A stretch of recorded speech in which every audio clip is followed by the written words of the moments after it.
Warm greetings from the high 10. It's Everyday Shenanigans, and thanks for joining me. This is live number 3. This is the most disturbing news that I'm bringing to you all on this network that I have ever heard in my life, pertaining to someone who has exacted a crime, a fake crime, and 2 participants who were involved in the crime came forward and told on the orchestrator, which is Jussie Smollett, 3 years later, goes to trial, found guilty, gets a sentence, 30 months probation, $25,000 fine, and $120,000 restitution to the city of Chicago, to only be released 5 days later. You cannot make this up. Court TV is the source. Thanks for joining me. This is Everyday Shenanigans.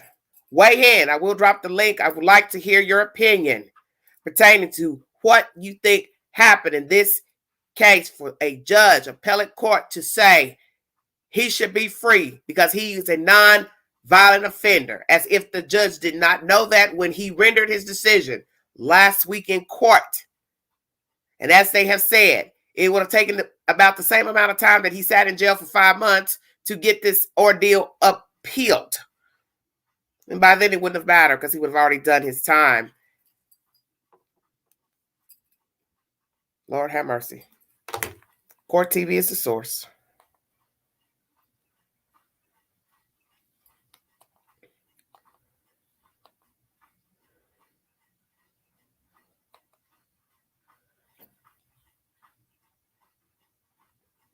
It's like they're on a break. Hold on a minute. Let me see. Said it started an hour ago. Let me see if I can find something else because it's not playing. This is uploaded 20 minutes ago, you guys. Welcome to Closing Arguments. I'm Faye Politan. We're going to begin with some breaking news. Please sit down. Get ready, folks, because this is the Class 4 felony. Class 4 felony that will not end. I'm talking, of course, about Jussie Smollett. Jussie Smollett, who you saw right here on Court TV, being convicted of a hate crime hoax. Convicted at trial. Then you saw him sentenced here on Court TV. Sentenced to 150 days in the Cook County Jail. Not a great place to be. One of the roughest, toughest jails in the entire country. But that was his sentence. Now, you remember watching it here on Court TV, that sentencing. At the end, something happened that is very significant, kind of went under the radar a little bit, but really important for the breaking news that is happening tonight. So I want to take you back inside the courtroom, pay close attention, especially to his attorneys. Yes, Judge. The defense would wish to present a motion to reconsider sentence and file it in scanner. It is timely filed. Thank you, Judge. And let me say, I've obviously considered the sentence at great length. And it is timely filed, so it's preserved for purposes of appeal. Motion to reconsider sentence is respectfully denied. All right, defendants remanded to the custody of sheriff. Court is adjourned. I am not suicidal. I am not suicidal. And I am innocent. I could have said that I was guilty a long time ago. Okay, there was another moment where the 2 attorneys at the end asked the judge to suspend the sentence while the appeal was pending. Then they asked for a stay of the sentence pending the appeal. Judge denied it. You saw what happened. Jussie Smollett was marched out of the courtroom directly to the Cook County Jail. But that request is what we're talking about tonight, because they went over the head of the trial judge to the appellate court. We've got some breaking news tonight. Court TV legal correspondent Joy Lynn Nakrin is with us tonight. Joy, is Jussie Smollett free tonight? We don't know yet if he's actually free, but he is ordered to be freed. I should say. The appeals court ultimately agreed with his attorneys. As you said, his attorneys went over the head of the trial court judge and they filed that appeal. Their argument essentially has two components. One is that if he actually serves that 150-day jail sentence, pending the appeal, then he would have done the whole thing by the time that the appeal is complete, right? And number two, remember, as we discussed here on Court TV earlier this week, there were grave concerns about his safety, according to his legal team, according to his family as well. Remember, his family member reported that they received an anonymous call threatening to sodomize Jussie, and it was a really chilling phone call that they got. We talked about with kind of evil laughter, referencing a famous case from the 1990s of a man sodomized with a broomstick by a New York City police officer in custody there. In addition, they had cited those social media threats, which they described as vicious. They cited his compromised immunity, and let me check and see what they said, because they've got two things going with this Court TV. I was trying to find the latest one where they're showing everything. Hold on one second.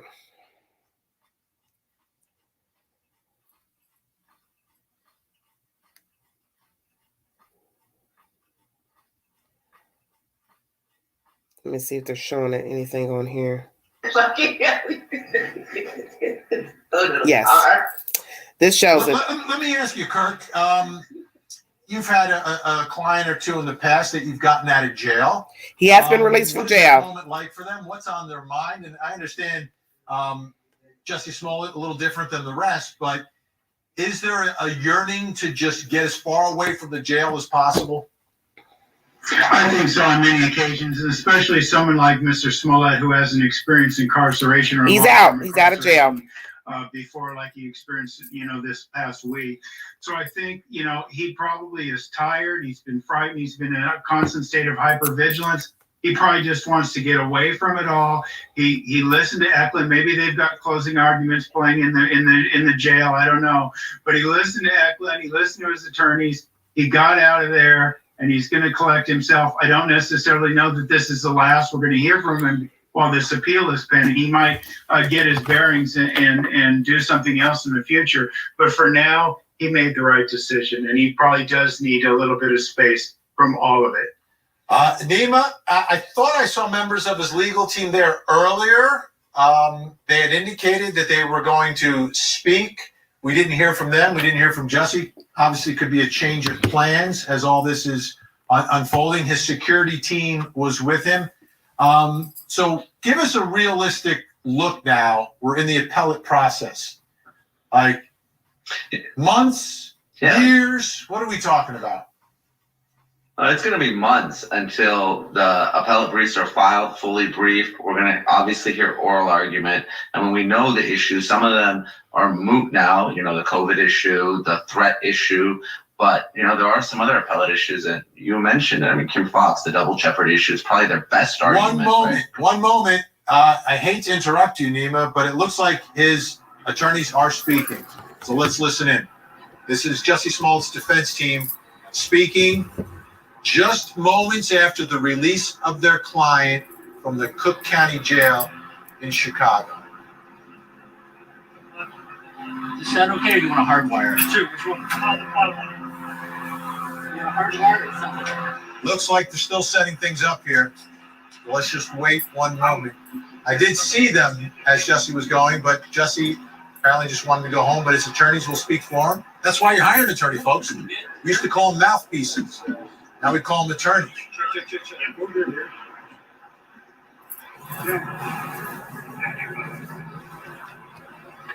I'm sorry. Attorney. I think they're still getting them mic'd up. We want to make sure their words are heard. But it's really a big day for this defense team. They went to the appellate court on an emergency basis to get Jussie Smollett out. And a lot of times, that is 3/4 of the battle, just getting your client out of jail pending. Obviously, the Smollett family, they're very, very happy with today's developments. The legal team, Ms. Waddell, Mr. Allen, Ms. Walker, and Mr. Lewis, and myself, we're very elated about this. Let me make something clear. There is no room for politics in our court system. and our appellate courts in this great state do not play politics. Let me make something clear. When this case was initially re-indicted, when this case was prosecuted, when this case was sentenced, at each of those steps, I wondered to myself whether Chicago has seceded from the Union. Because in this country, you cannot punish a person twice. And while everyone was focused on the sensationalism surrounding this case, people were not focused on the constitutionality of the prosecution. And we've been trying to tell everyone that it is unconstitutional to charge someone twice. Mr. Smollett paid a $10,000 fine. Let me repeat it again, because our appellate courts are listening. Paid a $10,000 fine and did community service. Now, there's no time machine to go back in time to undo those things. His $10,000 fine hasn't even been returned to him, right? And then you re-indict the case and you give him 30 months probation for a Class 4 felony with a man with no criminal record, felony record. 30 months probation, you give him 150 days in jail. You give him what else? You make him do restitution of $120,000, and then you give him the maximum fines. You know, and there's something wrong with that. We've been complaining about the disparate treatment of African Americans in the judicial system, regardless of what you think about this case. Some people might think Mr. Smollett is guilty. I disagree. We all disagree. But that's okay. You're entitled to your opinion. But the real question is, should black men be walked into jail for a Class 4 felony? Shame on you if you think they should. That's a disgrace. It's wrong. We're talking about decarceration in this day and age. The Trump administration, the Obama administration, the Rauner administration in Illinois, and people are still trying to lock black men up, and it's a disgrace. Now, the judge's sentencing, I couldn't disagree more with it. The judge spent a great deal of time chastising, berating my client. I've never seen that, and I thought it was unprofessional. That's my personal opinion. Not happy with that. And we look forward, now that this case is going to the appellate court, to actually having finally an intellectual conversation about the constitutionality of this case. I'm not playing politics. That's all I'll say for now. How's everybody doing? Sure. Shay Allen is S-H-A-Y. And it's no coincidence that we're here today. I think we're here because the appellate court realized this was the right thing to do. I hope everyone realizes that the persecution that went on in that courthouse was absurd, and that the sentence was a draconian sentence. It was excessive, and I've always called this case a Class 4 murder. Apparently, this case was more important than the 20% clearance rate of the murders that are here in Chicago. Apparently, any citizen in Chicago, if they want to, if they don't like the decision that this duly elected official makes, can saunter into the courtroom and ask for a special prosecutor.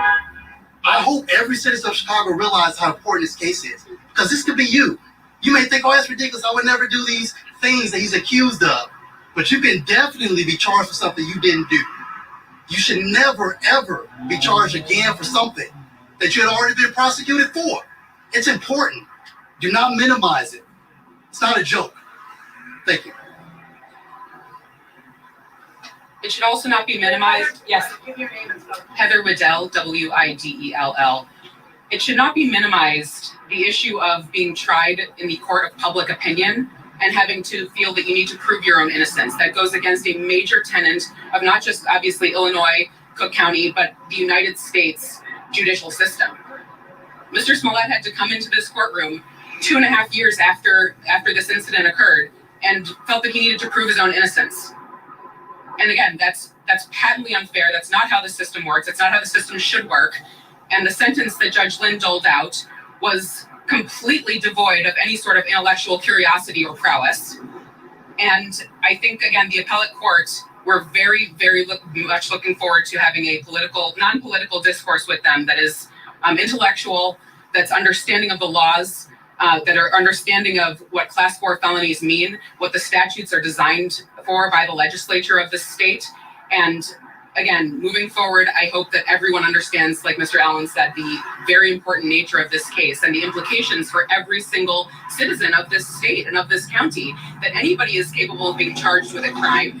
anybody is capable of being charged with a felony, and you are absolutely entitled to not say a word. You're absolutely entitled to speak in your own defense, and you're absolutely entitled to representation by attorneys. So we're very elated that Mr. Smollett is out, and the work is not finished at this point. Yeah. Hello, Tamara Walker, Tamara. We are just pleased, we're overjoyed that the appellate court was able to cut through the politics, to cut through the smoke screen, and was able to understand that we have real, definitive issues for appeal. And that's why they made the decision that they made. This is a very serious issue that any American can lose their presumption of innocence should be an affront to us all. And you all saw during the sentencing how Judge Lynn took it upon himself to not only sentence our client, which is his right as a judge, but to character assassinate him. Let's not forget that the least act of a man is not the measure of a man. And we had letters of support from the NAACP who talked about the disparate treatment that Black males receive in the criminal justice system. It is time to have that conversation. And we are elated that the appellate court is able to decipher the legal issues here and apply the correct standard. And we look forward to this process playing out. Thank you. Questions? Nene or whoever spoke with Jussie this evening to inform him he was getting out of jail. Tell us about that phone call. What was his reaction? The first thing Jussie did was he,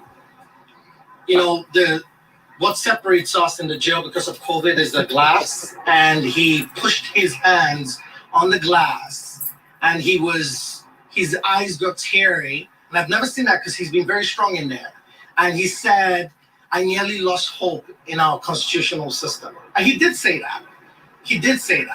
And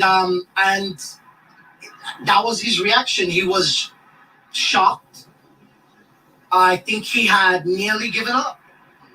I can't speak for him. You would have to ask him that question. But just looking at him, a human or not a human, put in a cage for a class 4 felony. Shame. So I hope the media would actually, instead of leaving here today and reporting about how he walked out and what, report on the constitutionality. Should the press, the number one defenders of the Constitution, the fourth arm of government, should you be standing by reporting on how, I think this is crazy, Jussie did this, maybe he did this, as opposed to standing there and asking yourselves in your newsroom, is this right? Could this happen to any one of us? Could someone come by and say, hey, listen, guys, I grew up in Nigeria under military rule. It's dangerous. We're playing with fire. The idea that a person can be charged twice, report that. Talk about that. The appellate court took a look at our motions. We submitted it to them. Focus. Stop focusing on sensational stuff. These are not tabloid papers. Focus on the real stuff. Is it right for a person to be punished twice? And I'm going to say, is he getting all this attention because he accused 2 white men, or according to the media reports, is it because somehow the accusations were about Jussie said it was a white guy? Is that what's really going on? Because multiple reports, false reports, are made against Black men all over the country. Nobody cares. They're under-prosecuted, non-prosecuted. Nobody cares. Why is it this one? What's really going on? Why are people so charged about it? Right? This is ridiculous. And you guys have to start doing your jobs. I've said it before. My father had a Fulbright scholarship in journalism. He was a professor of journalism. Do your job. Get out there. Ask the right questions. I'm tired of reading the papers and reading tabloid stuff. Talk about the Constitution. Ask the question, should he be charged a second time? I mean, it's frustrating. We've been through a year and a half of nonsense. And it has to stop, guys. Please. Focus on the Constitution. Focus on whether this is right. Any other questions? Sorry, it's been long. Well, of course, we are going to, right now he's out.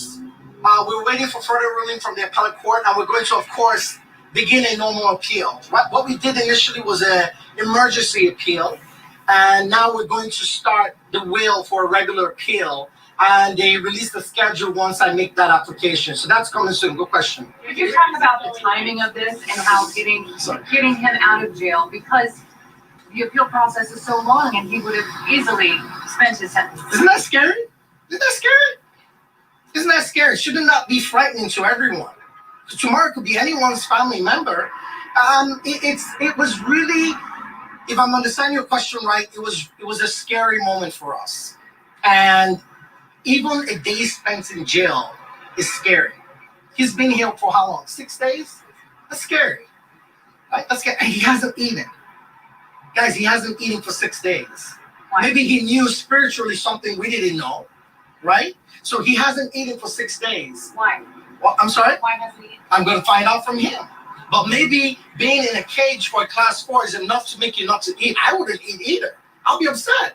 Lenny, what is your relationship? So hold on, Charlie. I just wanted to ask, he left very quickly, he didn't answer any questions or make any comments. Where is he going? Where is he going to spend his time here? Come on now. Charlie. What does Jussie relate to you about his time in 6 days? He's been really, really strong. Each time we've all seen him every day, and each time we've gone in there, he's been very strong. Honestly, I expected, going in there, most clients I see in custody, they're usually broken, but he wasn't broken. He isn't broken either. And he's a very strong leader type personality, and he held up in there. He held up in there, I'm sorry, is he allowed to leave the state? I mean, you don't want to tell us where he's going, but is he allowed? I'm not going to answer that. Well, just wait. I'm sure somebody from the family is going to talk to him. Legally, has it been said that he can leave the state or not? Oh, yes. When the judge gave him probation, he allowed him to travel and stuff, right? So the answer to that question is an absolute yes. So he has not eaten, or he's eaten very little? No, he's been drinking ice cold water. Ice water. That's been his food and liquid. It's a protest. Is this what's the? Charlie, if you were in jail for something you didn't do, would you eat or would you be? I don't know. I know. Charlie, I don't know. I really don't know, and I'm going to get you those answers. I'm sure Jussie, someone from his family, at some point will make a statement. But I don't know. But I can only imagine if I was in jail for something I didn't do, or I thought I was in jail and the sentence was too harsh, I doubt I'll be eating. I think food is the last thing I'll be thinking about. Any other questions and we're done? Okay. Okay. Thank you. Thank you.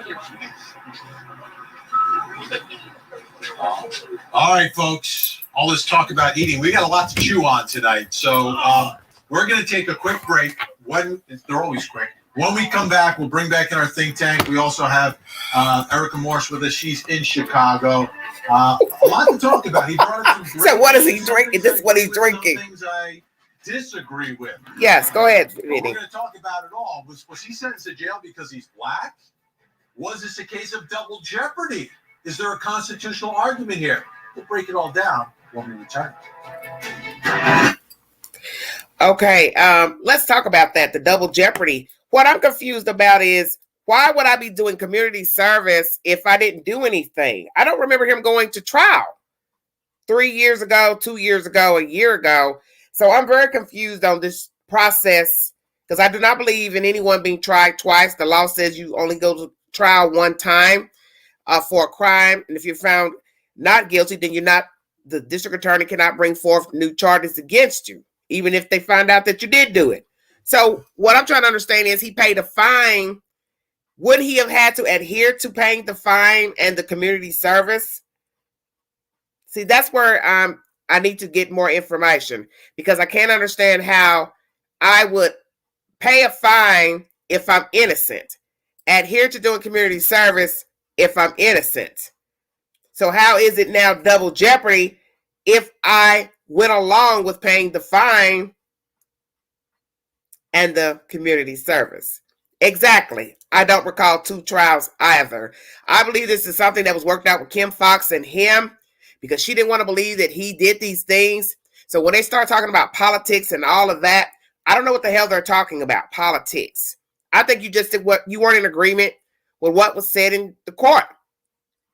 You all were arguing with the judge at the end, at the sentencing, about what he didn't ask during the trial. So you had a problem with the judge even before he rendered a sentence. He hadn't even rendered the sentence last week, and you were bickering with him during the sentencing phase. So you all had some issues anyway with the judge, the proceedings, I guess because you thought this was double jeopardy. Well, shouldn't you have fought for that 3 years ago, that this was double jeopardy? See, something about this doesn't make any sense, because I'm not getting ready to pay a fine if I think I'm innocent. I'm not going to adhere to doing community service if I'm innocent. And if there was no trial, number one, that I don't remember, then what are we talking about double jeopardy? So this sounds like something that was worked out between Jussie Smollett and, since it's not Smollett, Jussie Smollett and Kim Fox. So there's your politics. Don't try to bring in the new judge and the new district attorney, special attorney, and try to say it's politics now. No, it was politics back then, because it got out during that wrangling with him and Kim Fox that there was more to the story, and information allegedly was leaking out that he was guilty and paid these two people. So that's what led to, I believe, the special prosecutor coming in, that perhaps they thought maybe there was some favoritism going on between Kim Fox and Mr. Smollett. I do believe that's what was going on. She favored him and she believed him, and she didn't want to prosecute him, despite what she learned and was learning about Jussie Smollett and the case. I believe that's where your politics came into play. That there was something funky in the water at the beginning of the investigation, because you can't say it's double jeopardy if the person agrees to paying a fine. Why would I pay a fine? I didn't do anything. You think about that. You're saying it's double jeopardy, but we don't remember a trial won. Your client pays a fine, but yet he's innocent. He adheres to community service. You also said he did community service. So why would I do community service if I haven't done anything? Help us understand. There's some bullshit here. And this is not your normal case to say, oh, anybody could be charged twice and blah, blah, blah. I don't believe none of this shit they're talking about. We're back. Thank you for joining me. All right, folks, this happened just moments ago. Jussie Smollett. Can you tell us what the past week has been like? Leaving the Cook County Jail, not answering any questions, quickly getting into his SUV with security and heading home. He's out of jail tonight. An emergency appeal won by his legal team. They just spoke. They indicated he hasn't eaten in 6 days. But in that press conference that his legal team had, they brought up a lot of issues. Thank you. You know, took a shot at the press, the way the story's been covered in the papers in Chicago and around the country. There's a lot of things. And they made some points that I agreed with, some that I disagreed with. But let's talk about it all. We've got a great, great panel with us. It's like Thanks for joining me. Supersized think tank tonight in our second hour. Eklund Mercy is with joke. us, criminal defense attorney in Atlanta, Georgia. Nima Rahmani, former federal prosecutors in Los Angeles. Kirk Nerby in Phoenix, Arizona, the attorney who represented Jodi Arias, author of Trapped with Ms. Arias. And Erica Morse, who's a private investigator in Chicago. So she's one of the victims of Smollett's case. Eklund, just so you know, because it was the city of Chicago that was the victim in all this. All right, there's a bunch of things that I'm going to hit all of you with different types of questions to address everything that was addressed by the defense team. Very crazy story. It's a very crazy case out of Chicago. Jussie Smollett was sentenced to jail because he's black. That's what they were saying. Really? Do we believe that? Right. Or are they trying to do something? No. Yes, because he got more time than insurrections. And that's what they're doing. Oh, so let me tell you, being a black No, he didn't get more time. Right now. I know you're Let bringing me it back finish, to January let me finish, 6th. let me There are finish, people. let me No, finish. wait. Uh-oh. There are people in jail. Finish the thought. Okay. And what I'm trying to tell you is that as a black attorney practicing in these times, and you are seeing different cases, and your particular case is feeling like, hey, they're just making him an example. Yes, The only thing that is different from him is like you have to consider it. Systematic racism is real and it happens often. What he was trying to tell them is like they didn't even consider the double jeopardy argument initially, and it's frustrating. So he has to fight the case in the court of public opinion. He has to fight the case in the actual court, and you also have to fight the case and prepare for appeal. It gets frustrating. You know, and it's not because he's a black man in Chicago. And he did bring up a great point because nobody can tell him why the judge went so hard. So they had to go on their necks. And I am here for all of it. Because initially, he told you, he paid the fine. He paid the fine. He did a community service. Case closed, and you came back. We're gonna get to that. I'm gonna break them down one at a time, all the issues here. Erica Morse, I want to go to you on this because you're in Chicago. And one of the things that his attorney was saying, this could happen to any one of us. And I was thinking about it a couple different ways. And I want to reference what Eklund just said, which was originally, after he was indicted, the charges were just like poof, they went away. They were dismissed.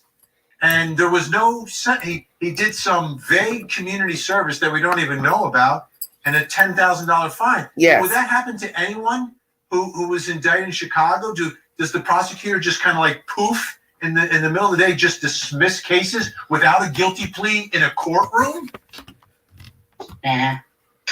And that's why I'm going to tell you tonight, anyway, the people I've talked to and me, we're upset with the state's attorney on this one.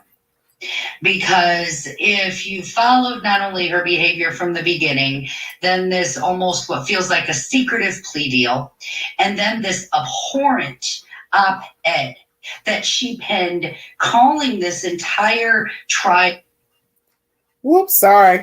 mob justice against Jussie Smollett is just disgusting. The people that I've talked to and I myself feel that she would have made a great defense attorney for Jussie Smollett, but not representing the citizens of Cook County, certainly not representing CPD, and definitely not representing every family of every victim who suffered as a result of all these wasted resources while Jussie Smollett was out perpetrating this hoax. And I'm going to say something else. Don't go about the court of public opinion. I've been a reporter for 30 years, and what an insult to tell us how to do our jobs. Yes. Say it, girl. Say it.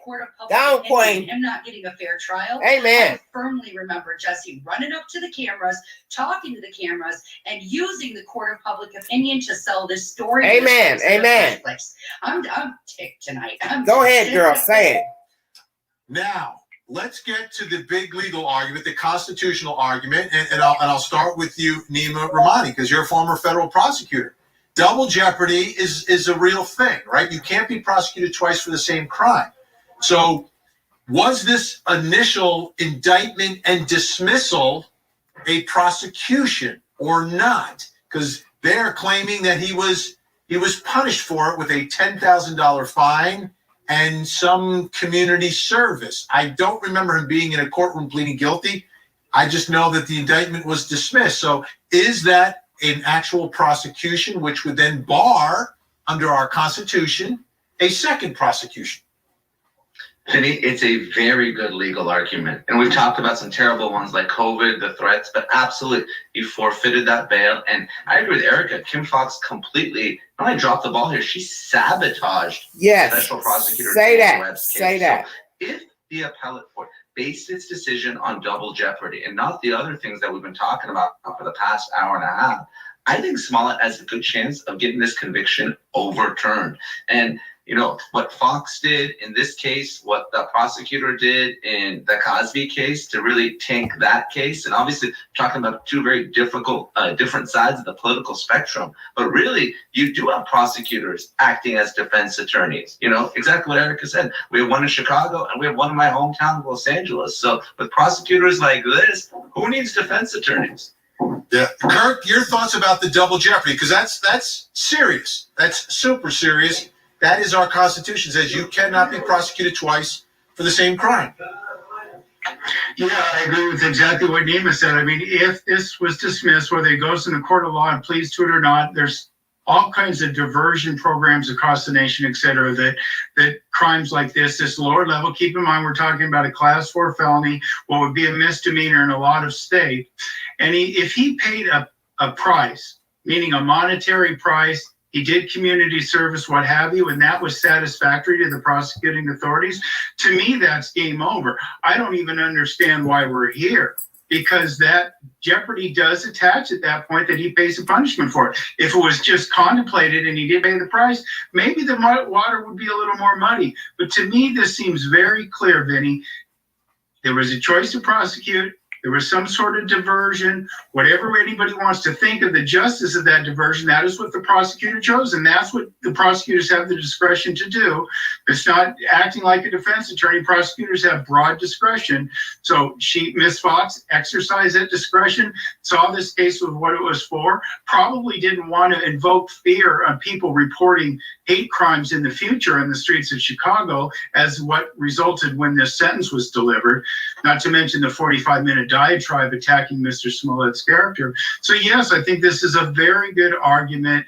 And ultimately, I agree with Nima. If this is the grounds that the Court of Appeals overturns this conviction, they will be well suited to do so. All right, Eklund, we only have like 20 seconds, but I want to get you in on the legal double jeopardy argument as well. Yeah, well, as a defense attorney, we have this all the time. Certain things get indicted. I say, hey, you know, my client had some issues. Let's just, and we have deals with the prosecutor. You do some community service. I'll talk to you later. You know, you do some community service, you pay a fine, then we'll drop the indictment. Like, it happens so often, and it's like a handshake. Well, he was stupid. He was stupid to agree with. Then he was stupid. Dismissed. You can go, and then after doing that to save money, to save in the interest of judicial economy, it happens often. And then to come back and then just reel him, and then it's wrong. It's wrong. I do agree with Kirk, and I believe that. I couldn't say it's wrong, and I agree with Kirk, and I believe that the defense attorneys were right in this case. We shall see. They'll have a shot with the appellate court. Big thank you to everyone tonight. Eklund, Nima, Kirk, and of course, Erica Morse. Thank you. Whew, what a night. Still ahead. In San Diego, California, officers go after... All right, everybody. That's the sad information. Hold on. Let the queen get situated. Thank you all for joining me. Court TV is the source. Give y'all a big screen. I'm going to drop the link. I got 89 viewing. Make this worth the queen's, make it worth my time. Weigh in. Don't chat in the chat. Be heard. This is the real deal. This is life. The appellate court said the time is not conducive to the crime. A lowercase felony. But where I have the problem is people sit in jail for misdemeanors all the time. Somebody kicked in somebody's storm glass door. It's valued under $500. It's usually anything over $1,000 is considered a felony when it comes to vandalism and or theft. So let's say somebody kicked in, a door, and it's only worth $350. It's a misdemeanor. Somebody flat your tire, one tire. $60 tire. You see where I'm going with this? Misdemeanor. You still go to jail. They got proof to see you on the camera. Oh, yeah, that's her. She cut the tire. She dented the car with a hammer. Still went to jail. People go to jail for misdemeanors all the time. So why are you all going on and on about a lowercase felony? Felony's a felony to some people. Let me tell you something. When you go look for a job, you go apply for an apartment, the manager, the supervisor, they're not looking at it as, oh, it's a lowercase felony. Exactly. The terms were accepted. Well, that's where Jussie Smollett fucked himself. You shouldn't have accepted it. You're innocent, remember? So to me, that was politics. Pushing it under the rug, make it go away. Hey, do this. You want to do this? And you stupidly accepted. You stupidly accepted it. You're innocent, remember? So an innocent person shouldn't be taking any type of deal, please, anything. You're innocent. These guys are lying on me. 2 white guys accosted me. So why would I take a plea deal, work out whatever with the district attorney? Think about what you're saying.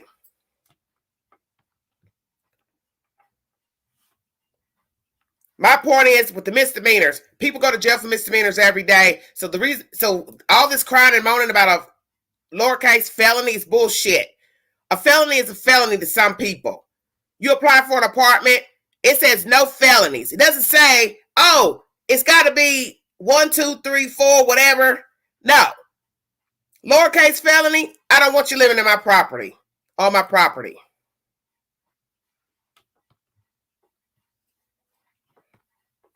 Do you understand what I'm saying? You go apply for a job. They don't care what number the felony is. It's a felony. You look on the applications, it'll say, have you been convicted of a misdemeanor or a felony? It doesn't say which number. And sometimes it'll say a felony doesn't automatically mean we won't hire you or give you the apartment, but they still ask. That's said commentary. Because I ain't here to argue about no felony and misdemeanors. He's a crook in my book. That's it. And the fact that they're going on and on about the double jeopardy clause, well, blame Mr. Smollett because he's the reason for the season. He exacted this crime. And if he was truly innocent, he would have never paid restitution, paid the $10,000 fine, and nor would he have went along with the community service.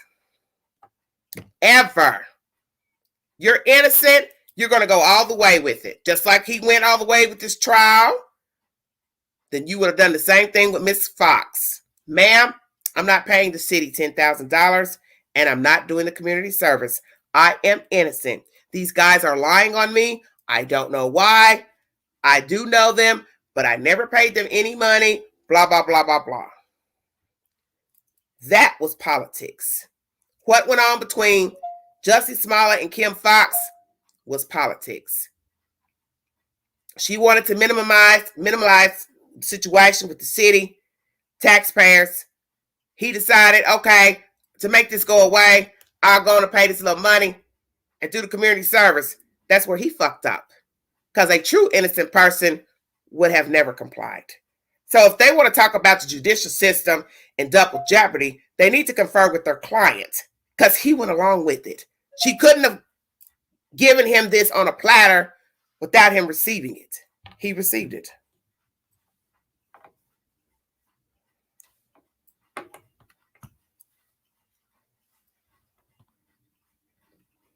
How was he punished? He paid a fine that he agreed to. Well, they did bring the charges again. Whoever you are in the chat, you must not be paying attention. It's a mute cause.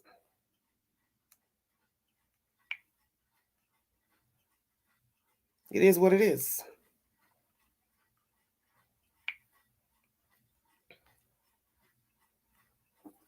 It's over with. They're stupid enough to let him go. That's them.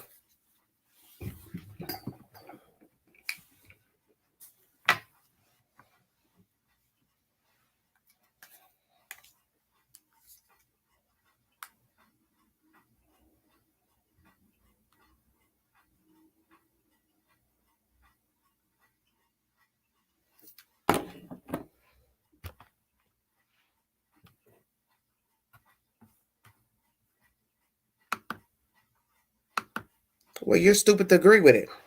Because an innocent person wouldn't agree with it and would have never signed on to it. How about that? I'm not a Smollett fan, so you're in the wrong playhouse, dear.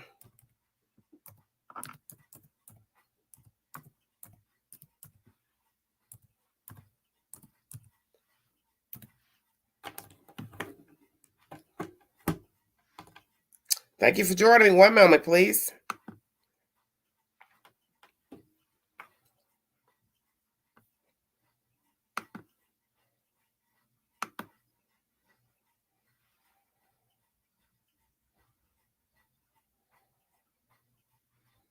Hold on, you guys. 1 second.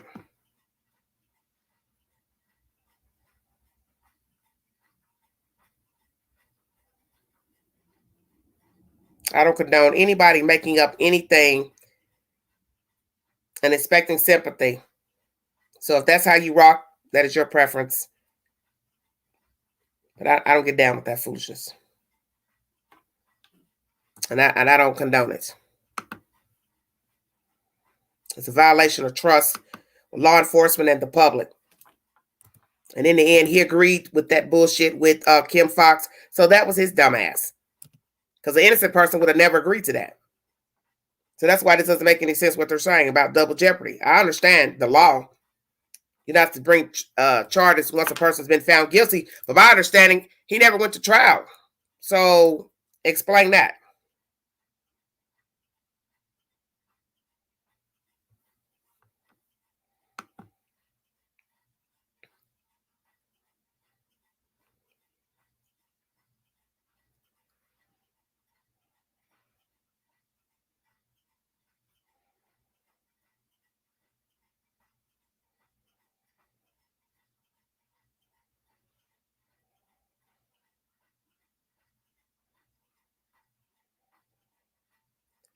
Hold on one second, you guys.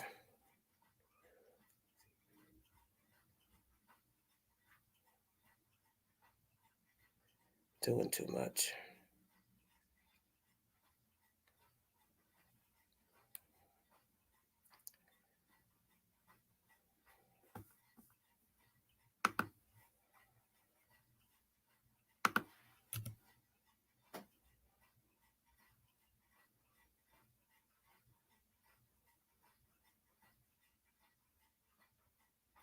Oh, something's off here. Wait a minute. I'm trying to figure something out. Hold on.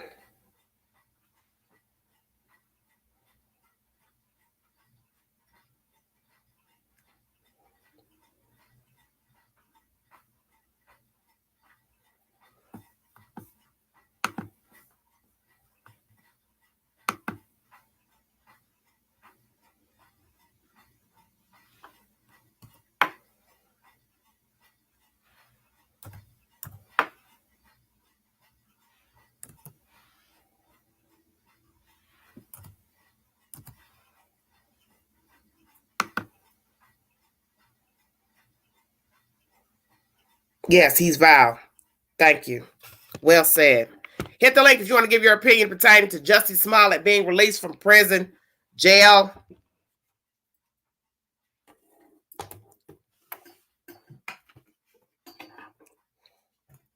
If he felt like this was double jeopardy, he should have said something in the beginning. I believe they found a cause to bring this forward, the information where he paid these two brothers. Because in my forethought is he never went to trial one time. So really, is it double jeopardy? Because he didn't go to trial and he wasn't found guilty or not guilty by a jury panel. So how's it double jeopardy? He didn't go before a trial. He didn't go before a trial judge. It was a deal made between him and the prosecutor. That's not going to trial. It says to be tried 2 times. It's illegal. He never was tried. He didn't go to court. I don't remember him going to court.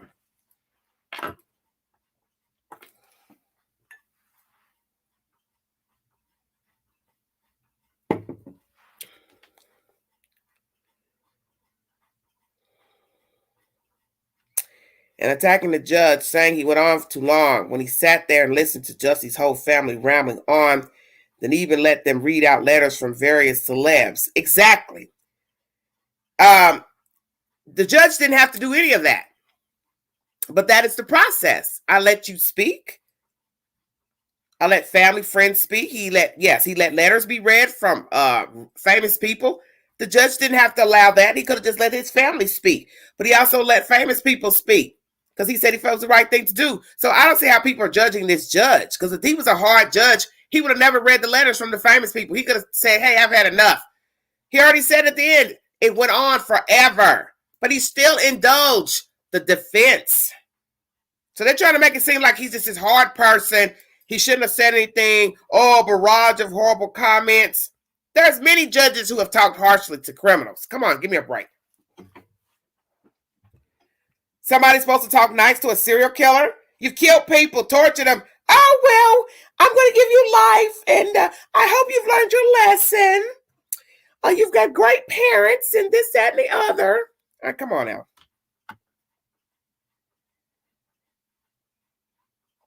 Yes, Joy, exactly. This shows, hey, you can go out here and do this and get away with it. Exactly. And yes, 883, he's been a liar. Because you see, you don't wake up lying at 40 years of age, 35 years of age. You've been doing this. And I'm sure there's somebody who can speak on Jussie Smollett's behavior that, hey, there's been times I've been around him.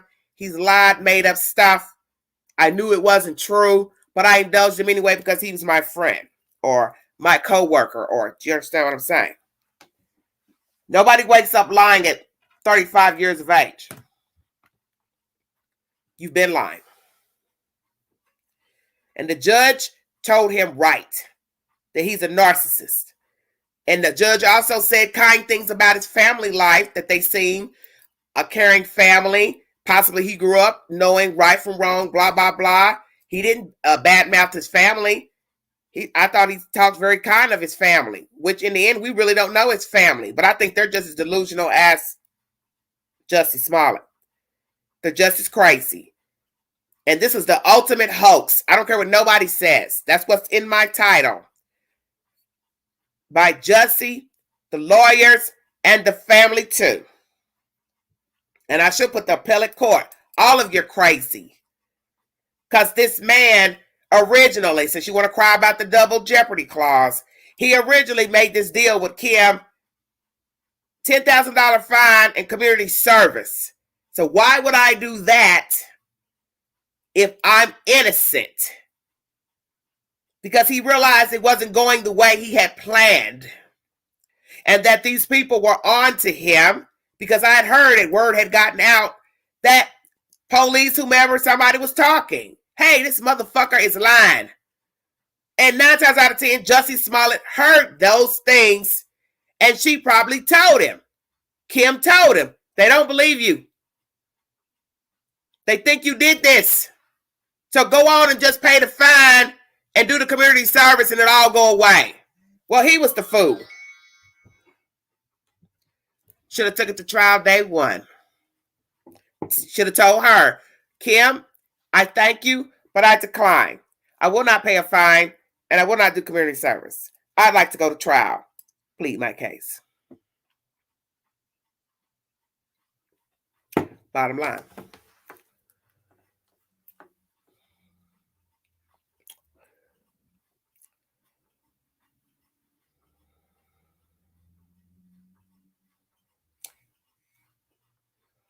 Hit the link if you want to give your opinion pertaining to this case. Thank you for joining me. This is Everyday Shenanigans. If you want to donate to the channel, $BigAngie129 Cash App. All super chats are welcome during this live. Thank you. Yes, they were disrespectful. Yes, the grandmother. Yes, the brother. Yes, they all were disrespectful. Nobody talked about that, how they behaved during the sentencing, the giving their impact statement. These people were very narcissistic in their behavior.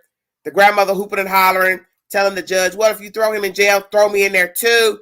She told the press they didn't know how to do their job. They don't know how to be investigative reporters properly. No mention of that.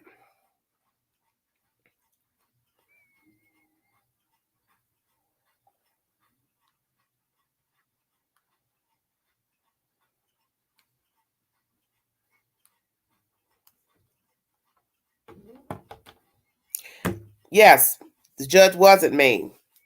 And you're right. First time he's been told no. I'm sure Jussie's been told no many a times in life. It's just he was told no as a famous person. It's a difference.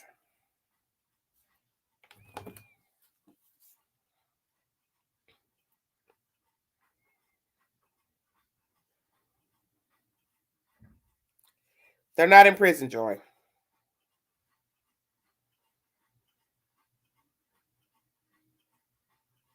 Yes, his family is the same. Where he learned his behavior from.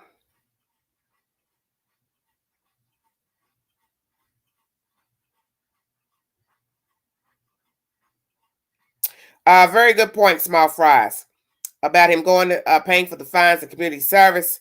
If so, they can say you refuse to go by the agreement. Therefore, we will take you to court on criminal charges. Possibly, I don't know. What you probably would do is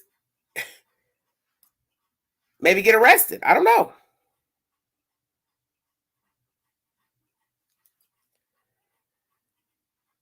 But it's some bullshit. I think Kim, she liked him. She liked the fact that he brought money to the city. She didn't want to charge him. That's exactly what I think.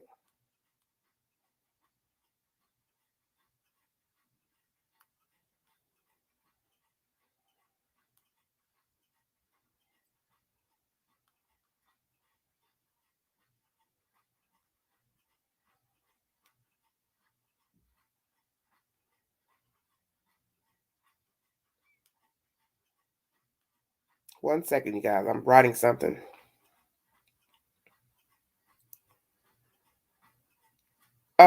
Genuine.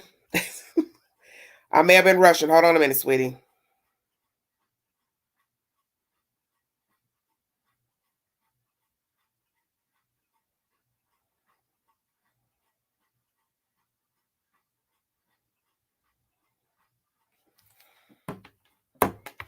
Because I'm rushing. I'm multitasking, doing a whole lot of things at the same time. One second, honey. Oh, it's right. Because I got somebody up here. Oh. Hello. Leah? Hello. Hey, Queen. How you doing? Where you calling me from, baby? I'm calling from Alabama, girl. Listen. All right, girl. Listen, I've got laryngitis, so I can't talk for just a minute. Now listen, I can't get past Jussie getting out. I'm going to tell you, can you imagine right now? He's sitting in that posh apartment with that chest bowed out like a cock rooster. You know, there's no stopping him now. Uh-huh. I mean, it's gross. It's disgusting. He's a spoiled brat.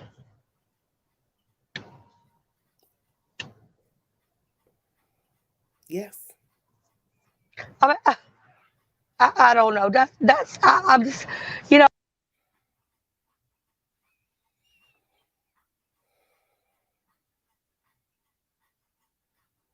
She's breaking up.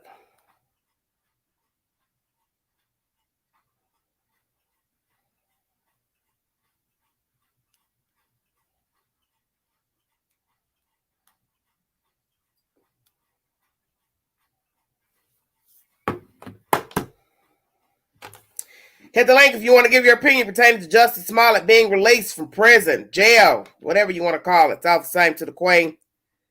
He's out, free. Free like OJ, all day. Shut up.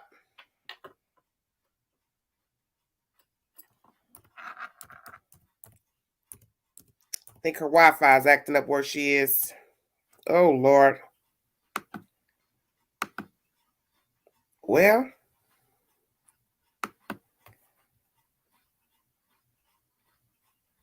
Hold on, y'all. Let me check out of here 1 second. I got to go back out. Something's going on. I done hit something.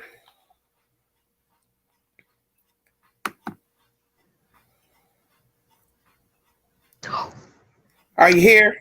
I can't see my chat for some reason. I done did something.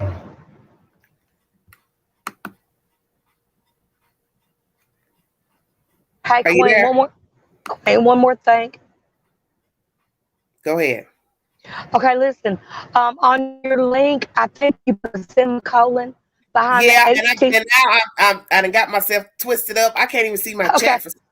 I'm trying to figure out what happened. I done hit something and it's, oh, Lord have mercy. Listen, this Jussie Smollett done got everybody unnerved. Yeah, they got me befuddled and buffooned up. Go ahead and say what you got to say, girl. No, I done said all I need to say. You know, I would like to speak with Jussie myself. Okay, well, what you gonna tell him? I would like to tell him he needs that ass whooped. He needs that ass whooped real good. He gonna sit in there. You know, he He didn't eat anything, really. No, that was funny. Now that was funny. No, really. He That didn't was eat funny. anything. You want to know why he didn't eat anything? Because, you know, he's oppressed, ma'am. He's oppressed, and they don't serve filet mignon in there. He's not going to eat out of a spoon that somebody else ate out of. He makes me sick, girl. I got to go. Listen, I'm about to have a stroke. I got to go. My blood pressure's too high.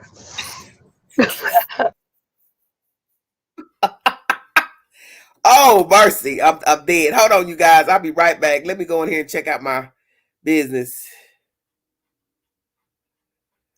I got to check out something for 1 minute. I can't find what I'm looking for. Lord have mercy.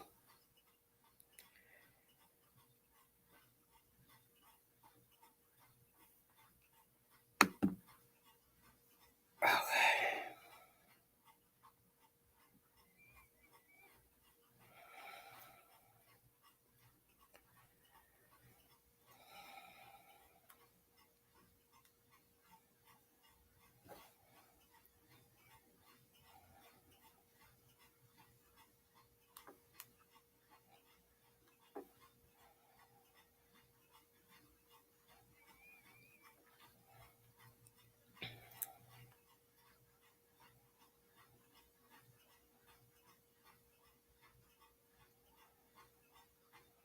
1 minute, you guys.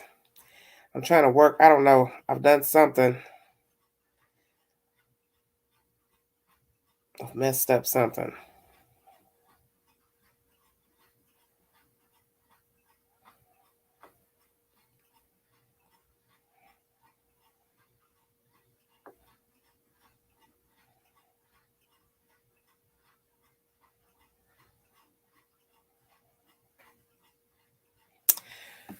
I can't get my chat pulled back up. 1 second. Let me go check something out.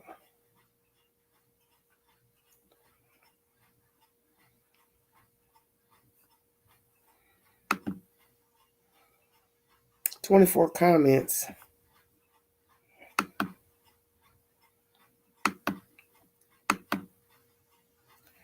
There you go. Okay, I'm back. Thank you.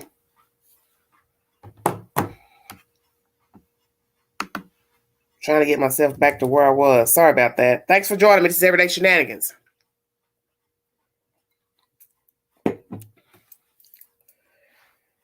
Yes, if you get hungry enough, yes, and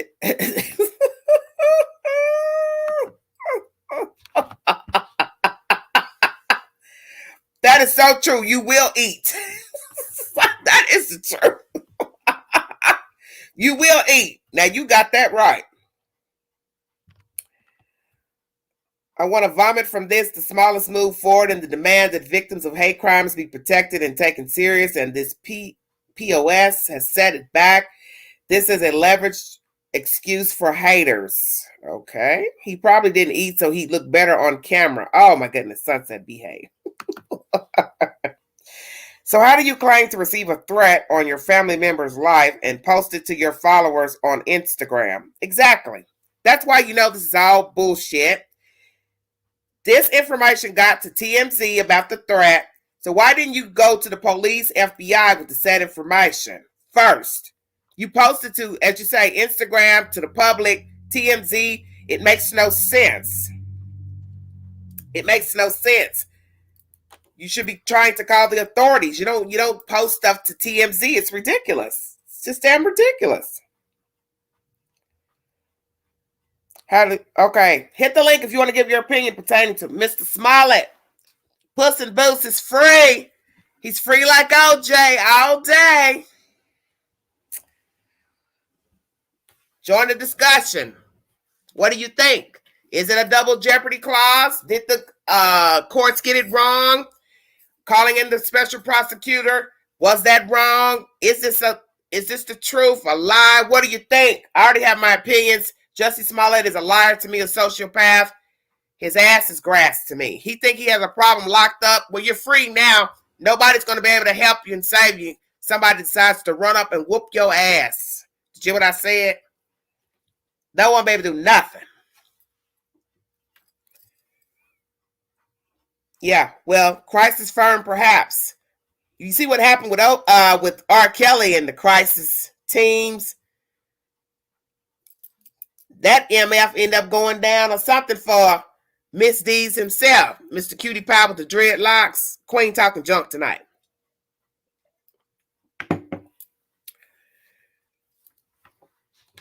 All I can say is, better get you a gun. Oh, you a felon. You can't go buy a gun. Shut your mouth. Bad boys, bad boy. What you gonna do when they come for you? Bad boy, bad boy.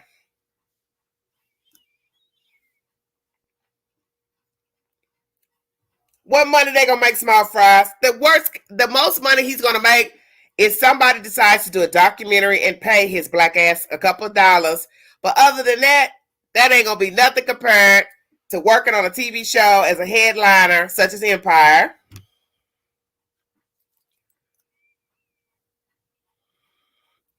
TZ, hit the link. I want to hear you all's opinion. Stop chatting in the chat. Hit the link. This is breaking news. Hit the link. Come on, you guys.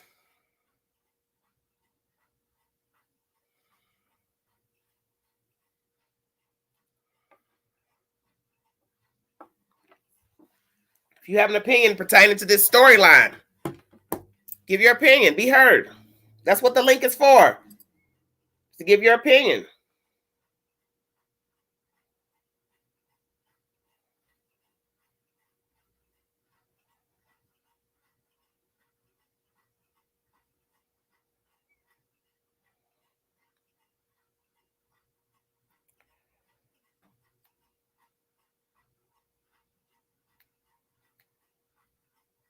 Lakers. I don't understand what's going on with the Lakers. They can't pull for nothing.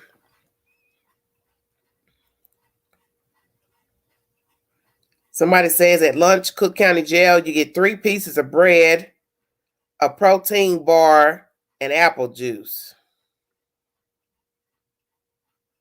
Well, that doesn't sound very delightful, but it is jail.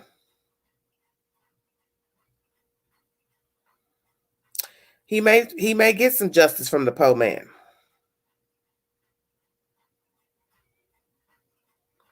Well, that's the whole point, is that there are people who are actually hurt out here every day by random civilians, and they're no longer here to tell the story. So that's why Jussie Smollett is a joke, because there are actual people out here who have died by the hands of other people because of their race, their gender, whatever reason. I don't know. I don't know, Quiet. We will see what happens.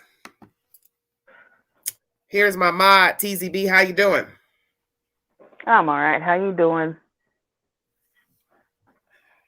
I'm doing good. I'm doing as good as I can. I'm a little perturbed, though, that they let this MF out. But here we go. Give me your opinion. Yeah.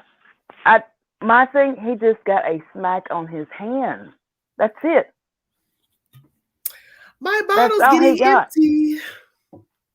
And it's one of them things where you just like, so basically you can do anything you want. Exactly. And while they're although you're in the jeopardy, wrong, it's okay. They're talking about double jeopardy, but really, is it double jeopardy?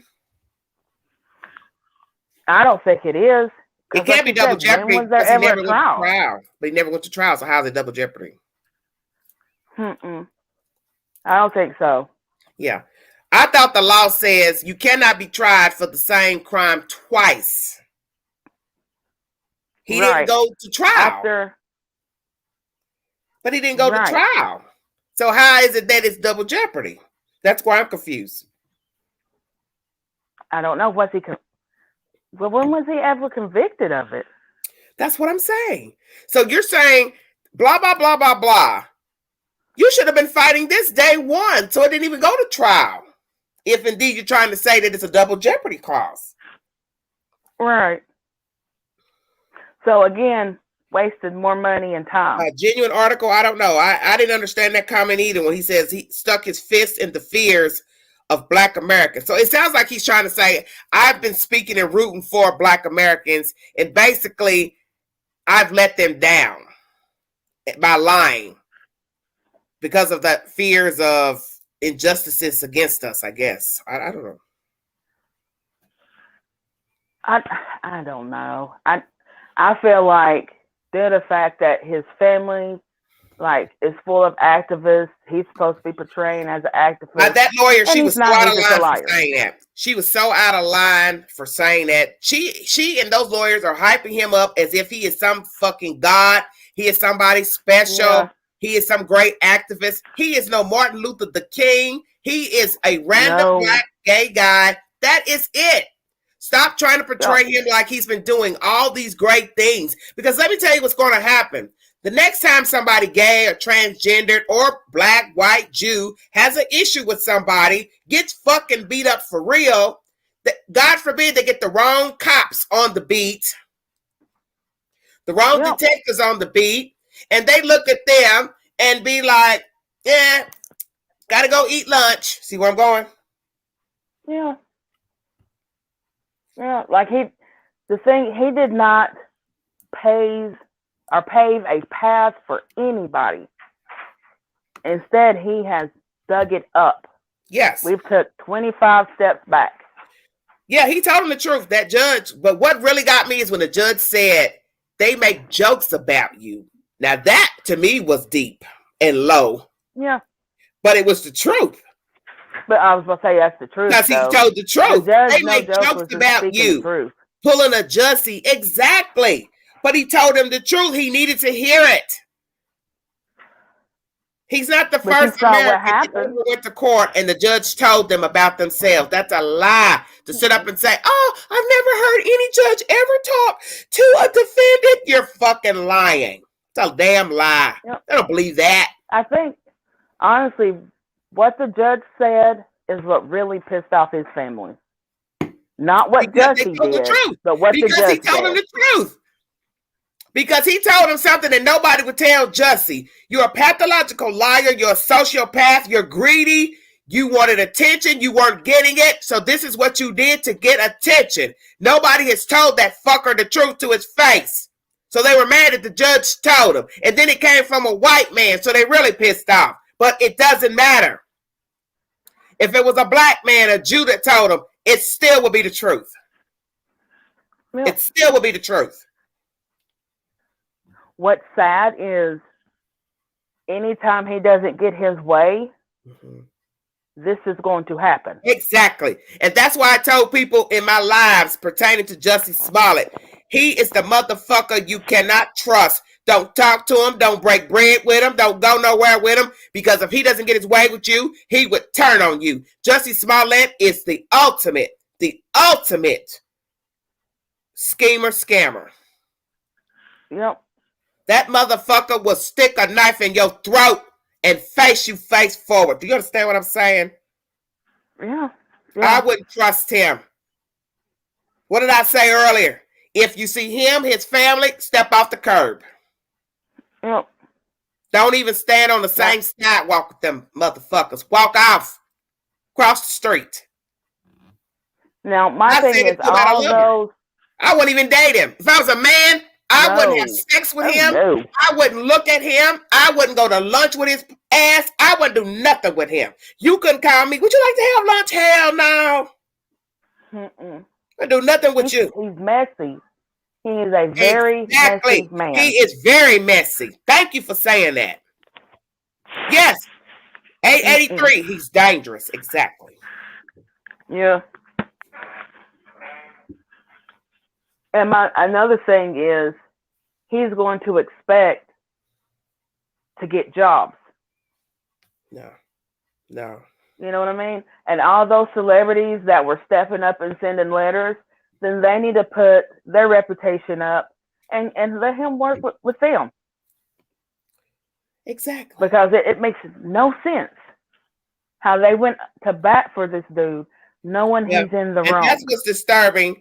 Are the people such as Taraji with her pie face ass sitting here making up all this bullshit about him, and I ain't here to debate nothing, but you are debating it. You're sitting here aiding him, and then you have the nerve to compare a heinous crime that happened to a Black American, which was a child at the time, Emmett Till. You're going to compare that situation of a white woman lying on a child being tortured to death versus Jussie Smollett willingly making up a lie about some white people accosting him. How the fuck are they the same? The only person that has to do with Emmett Till's case and Jussie would be the lady who lied. And Jussie lied. That's the only thing. That damn Taraji P. Hicks, that motherfucker, that heifer needs to sit her pie face down somewhere. She ought to be ashamed of her damn self. Yeah. She knows they don't have nothing to do with each other. Like, what? They don't have nothing to do with each other. Because a white woman lied on a Black kid. That was the 60s, 50s? That's expected back then. Yeah. You're a Black man in modern day making up shit about yourself. You work on a highly profile TV show, and you were not pleased with whatever you were getting from these people. So you're going to make up this bullshit. Yeah. Well, it was sickening because she compared a kid losing his life, brutally murdered, to a 150-day sentence. There's no comparison. There is no comparison. Ever. Taraji P., wherever your comfortable Black ass is tonight, like somebody said, you obviously don't know Black history. And like I said, maybe we need to find us a time vault and put your Black ass in there and let you go back in time when Black people didn't have no rights to vote, walk on the street, do shit. Nope. Let alone have an opinion. I'm just like, man, this is the craziest shit I've ever heard. Melissa said, why did anybody show up for him if they believed in him so much? That's a valid point. Exactly. Where was Taraji? I didn't see her in court last week. Miss Jackson, where were you? Alfred Woodard, where were you? And Jesse Jackson, I'm disappointed in your Black ass too. NAACP, Innocence Project. What the fuck is wrong with you Black folks? And Black Lives Matter had a rep. Are you hearing this?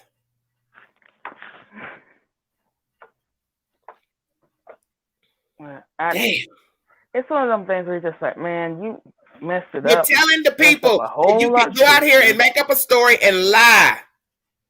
Yeah. Because basically what they're trying to do. Don't get it twisted.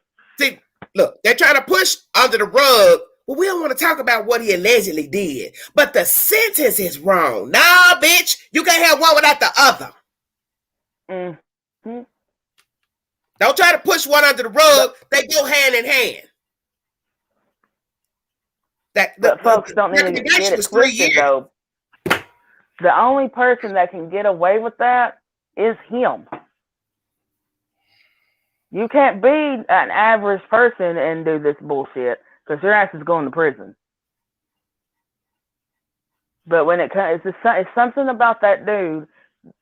He's getting away with the shit, and it makes no sense. Well, his actions, he blacklisted himself, but he's going to blame the real society. The letters he wrote is why he's here. He didn't get what he wanted, so here comes. Let me go make up this story about being accosted. They don't believe me. They're not giving me what I want. Okay, 2 people bothered me. 2 white people tried to attack me. Let me tell you something. If 2 white men had followed him that fucking night, Jussie Smollett's mouth would have been wide fucking shut. Stay woke. Mm-hmm. That's what people don't understand. That's why I don't understand them stupid ass motherfuckers falling behind him. You want me to believe 2 white boys, 2 white men would have whooped his ass? They'd have beat his ass to sleep.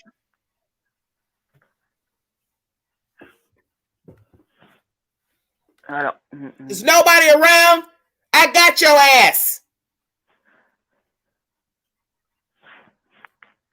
A noose around your neck, you've been strangled to damn death.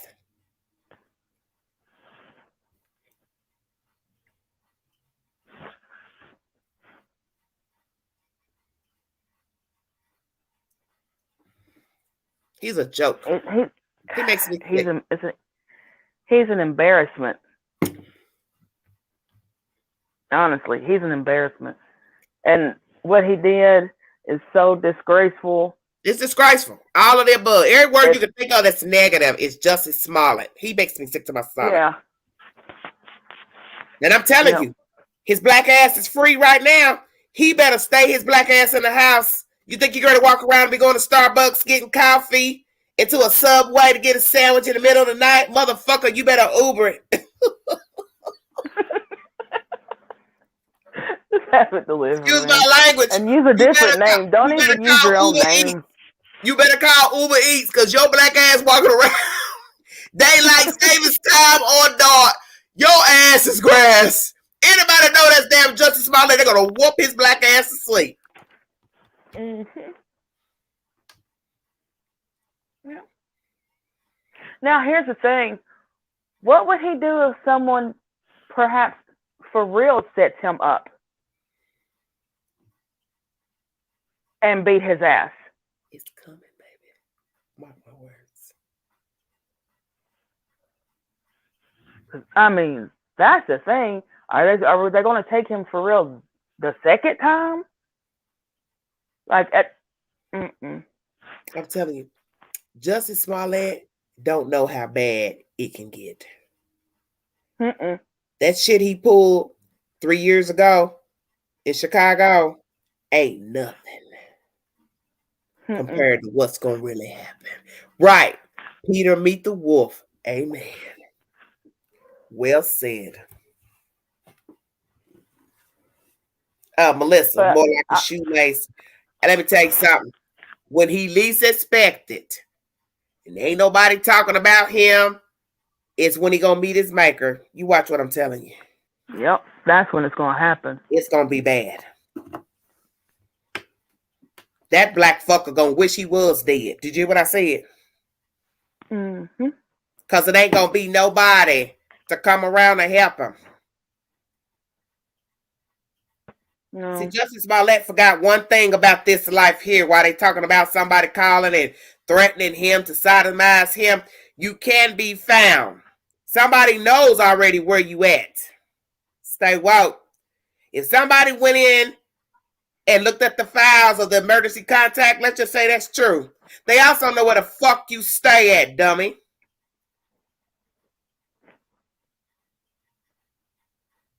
You can be found.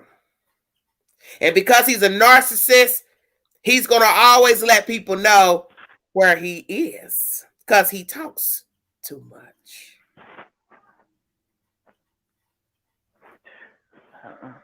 But I wanted to hop on here, but I'm going to get off and get these kids to eat their dinner because it's 10 o'clock and they're still playing games.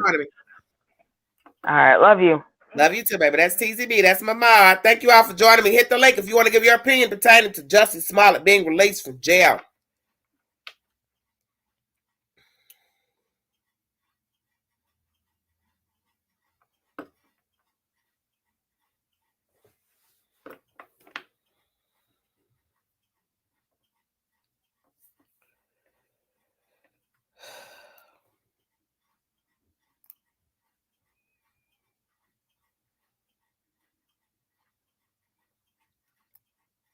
Him being black doesn't have anything to do with it because many black people go to jail every day and they don't get to walk like Jussie Smollett. So that is not true. And don't bring that bullshit in my chat. I deal with what's real over here.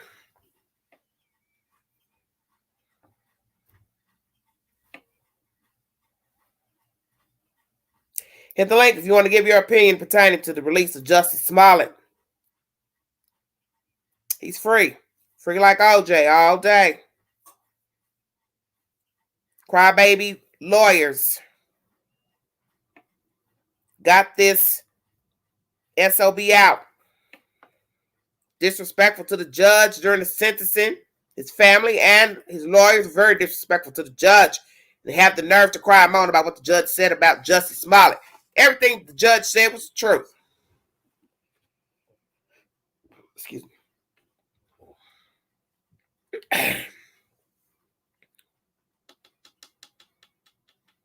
Yes, exactly. Ragdoll. If he didn't have the resources, he'd still be in jail. Exactly. Well said. But how much of that money is going to be left with no income and money? You see, the hustle is real out here. In order to sustain, you got to either have a lengthy savings account, money coming in. He's got money going out. So all the money you spending to fight this case is going out. You don't got no money coming in. So what you gonna do when that pot starts to get lower and lower? Now you got to go try to holler at an agent to get you some work. You see, that's what you should have been doing while you were fighting all this bullshit. Should have been going to work. But oops, somebody got to hire you. And who wants to hire a liar, sociopath, messy boots? Nobody.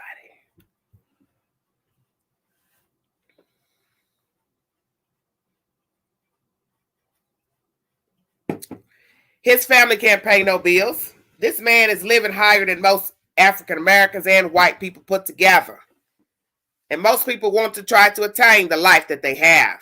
So you got to have a nice nest egg when you're living a certain type of lifestyle.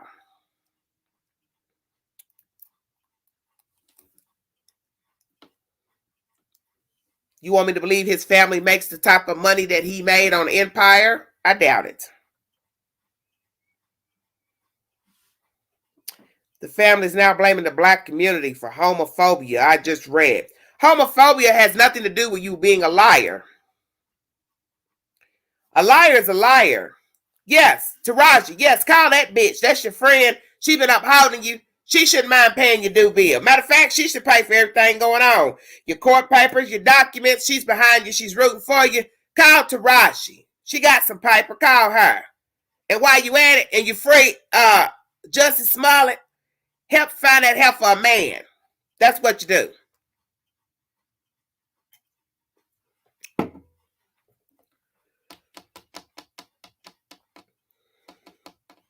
The black community don't got a damn thing to do with nobody homophobia, none of that. Don't nobody care. You're a liar. You just happen to be a gay liar. You want to go there? But the gay don't got nothing to do with it. You foul. You've been using this LGBTQ, all that shit. Nobody cares about that. You a liar regardless. You a liar regardless. Exactly. He's a liability. You damn skippy. And I don't trust nobody that gets like that. You go out here and make up some more foolish ass story like the white woman out in California. If you want to throw race and homosexuality in a pot. She white and lied to her family, her children, and the world that she was kidnapped and she was with her ex-boyfriend. A liar is a liar. That's it. And now she's been arrested last week and bonded out. Another sociopath. Attention-seeking alley bat. I don't respect nobody to go out here and have people worried about him for no reason. And there's people out here right now that you know act the same fucking way as Jussie Smollett.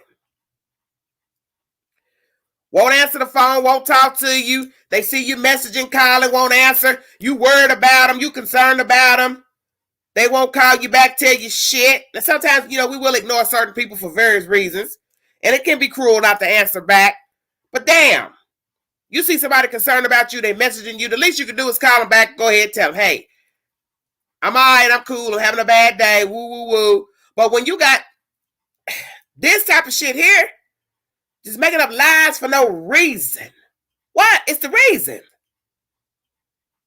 It takes all kinds.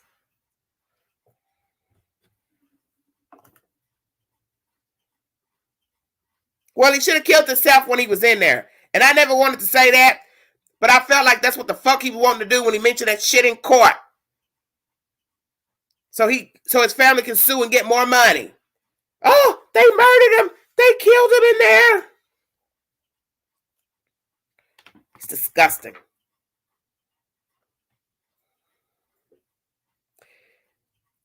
I got 124 viewing. Hit the link. Why are you all still chatting in the chat? Come on now.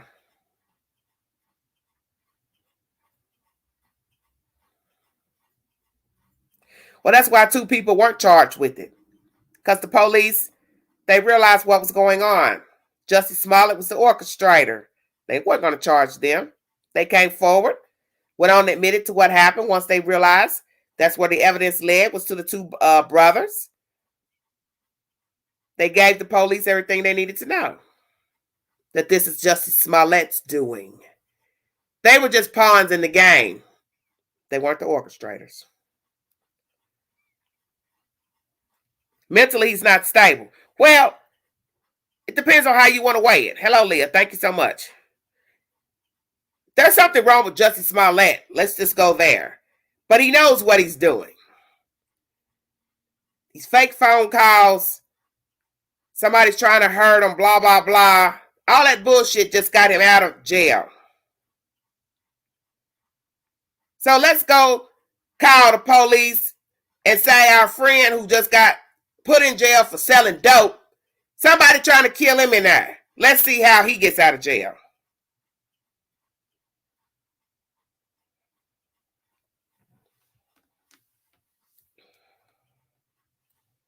Pookie just went to jail for selling meth and heroin.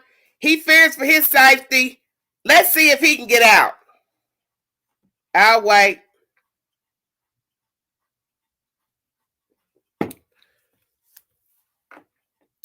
My son's locked up. I think they gonna kill him in there. I need somebody to get him out, please. Oh my gosh, we got COVID. They got COVID. They got Covina in there. And my son is locked up. Will you let him out, please?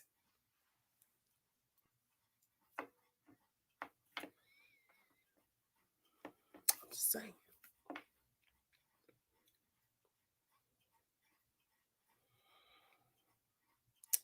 Genuine article. I'm sure they've done all that, honey. That's years ago. I'm sure they've done all that already on the letters. It's water under the bridge at this point.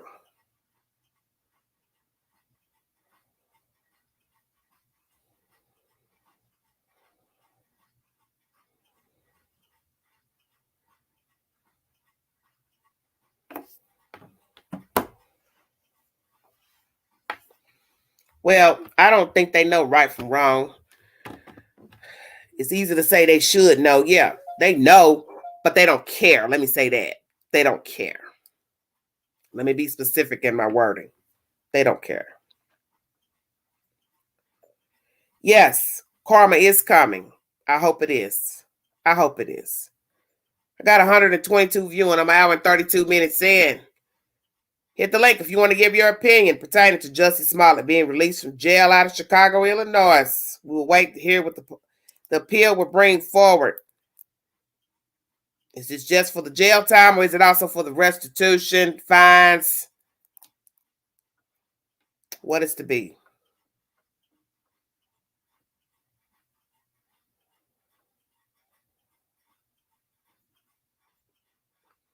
D-Ham, we don't know about who's gay and not. I don't do that.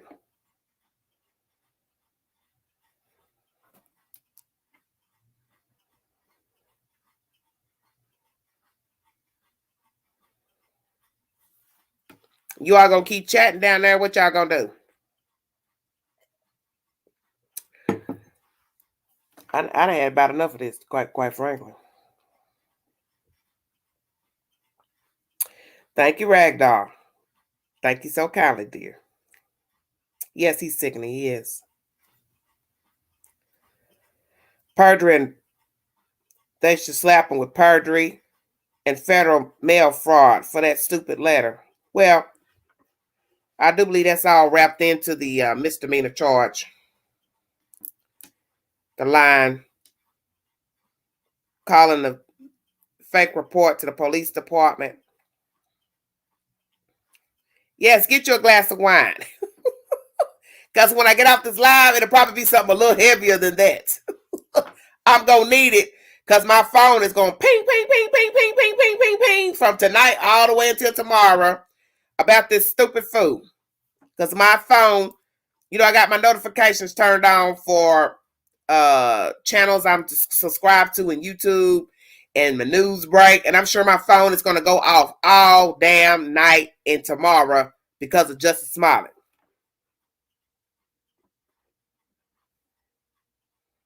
Good night, Joy. Thanks for joining me, sweetheart. Well, everybody's scared to talk.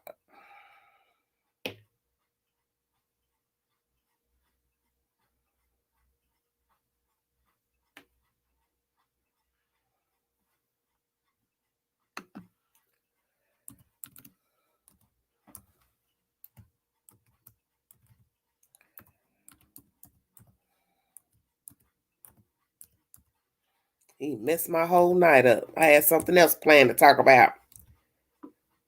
Here he comes, this old nonsense.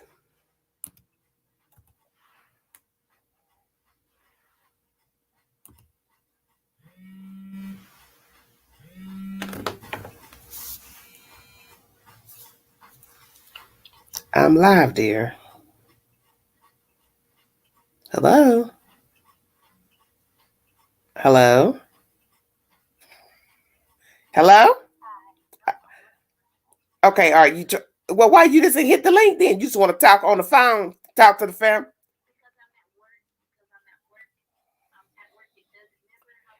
I don't know, but here, go on and talk. Let me drink my wine. Let me drink my wine, girl. So my nerves is shot. I bet I find out 2 minutes from getting on the airplane and go up there and find that fucker. You dusty son of a bitch. Do you want to give your opinion, ma'am?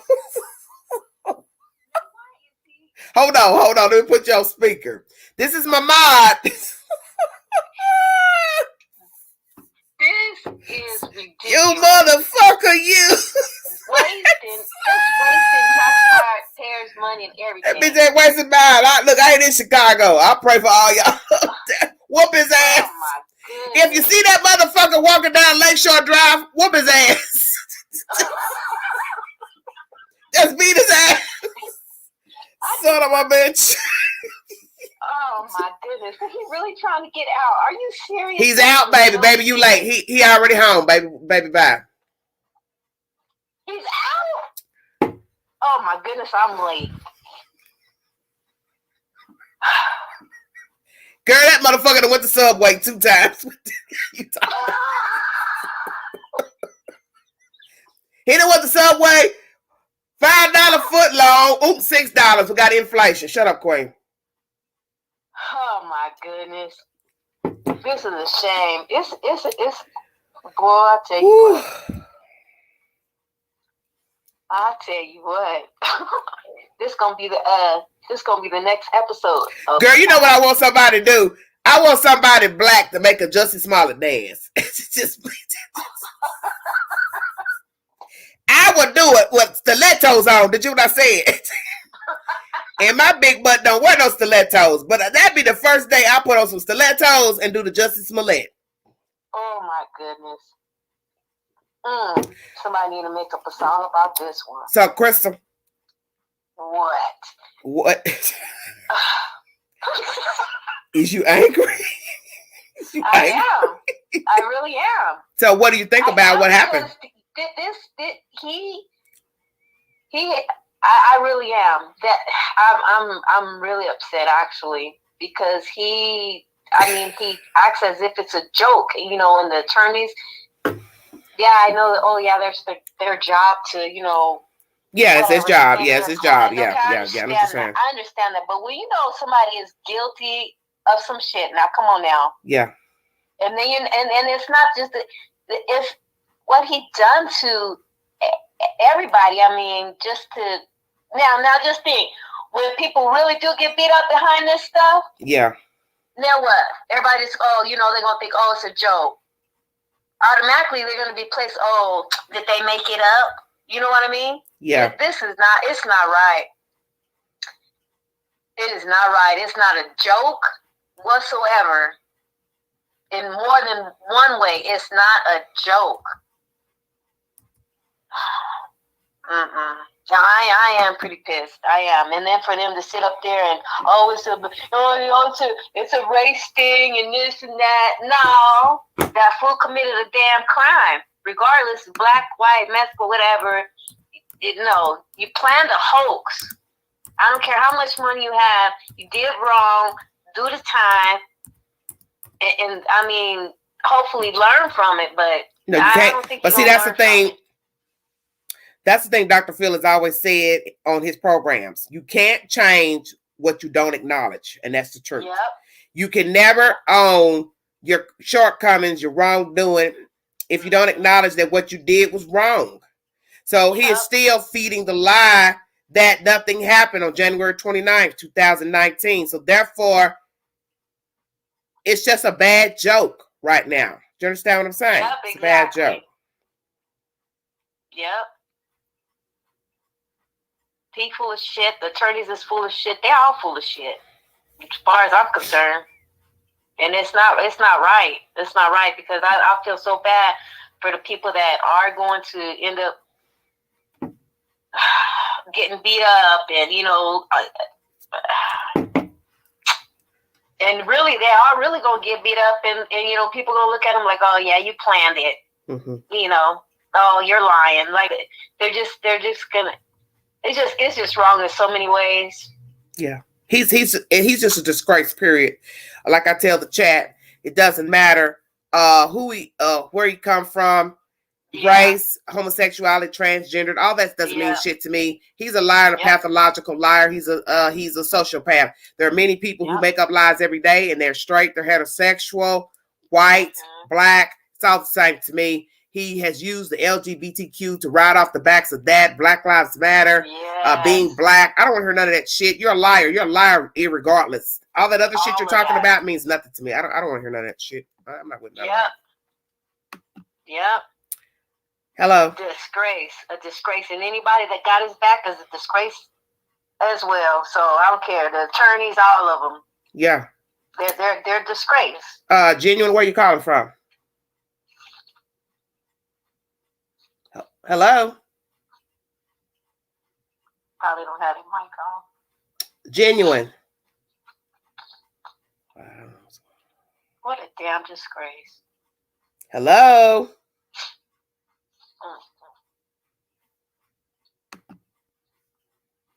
Well, back to my cup. Red wine tonight. I'm really a little heated. I'm a little heated because it's so many things why I'm upset. And well, break it down. Break it down then. Okay. First of all, let's take it all the way back. Mm-hmm. Okay. We'll take it back to Black Lives Matter, all that stuff, right? And then they started branching out. Yeah, Black Lives Matter in the beginning. Hello, Byron. How are you? For a good purpose. But then it branched off, and and now it's where it is now. Well, now these attorneys, here they are, supposed to be activists, all this and that. Now look, you really make black folks look bad. Mm-hmm. If you're over here saying that this man is innocent and this and that, and then that little parade that he did at the end, I am innocent, I am not suicidal. I thought that was a grand setup myself, Crystal. That was a setup to me. When I heard all of that, that was a setup to me because I thought he might decide to hurt himself, and then they would go in and sue the city of Chicago. That's exactly what I was thinking. You understand what I'm saying? They got a phone call. Yeah. Well, see, let's talk about that. 1 minute it's somebody must have got the paperwork and took the name that was the sister's name as the emergency contact. Then the next time I'm watching court TV, it says the brother got the call. So who got the call? Because it can't be both if you only put one name as emergency contact. Yeah, they don't forgot their own damn life. And then the fact that the information, which is the call, you recorded it. You took it to TMZ of all people. Stay woke. You didn't take it to the news. You didn't take it to the police. You didn't take it to the FBI. You took it to TMZ, which is it's tabloid gossip type bullshit. Right. Yep. Now make some sense. That shit don't even sound right. Yeah, set up. Pecan, set up indeed. This was the ultimate hoax. The hoax that he exacted is nothing compared to this motherfucker is free right now. I can't. Wow. Got my head itching. And I just washed my hair last night. This little fucker gonna make me make all my good hair thin out. He ain't gonna worry me because this is crazy. This is crazy. It's red, baby. Some kind of red blend. It ain't nothing, honey. This is just for YouTube. When I shut this computer off, I'm going to the Russian vodka. Thank you. About that vodka right when it was the start of them going to war. And it didn't dawn on me until I got home. I said, wait a minute. Ooh, they're going to be mad at me. I done bought some damn Russian vodka. And then they went to damn war. I didn't even think that the vodka was from Russia. It didn't even dawn on me because I bought the vodka like months before. And then I looked at it and I said, Russia gonna shut up. What the fuck are you doing? You are aiding the Russians. Well, guess what? I'm holding on to that vodka because I ain't wasting no damn good liquor. I just won't be buying that Russia anymore.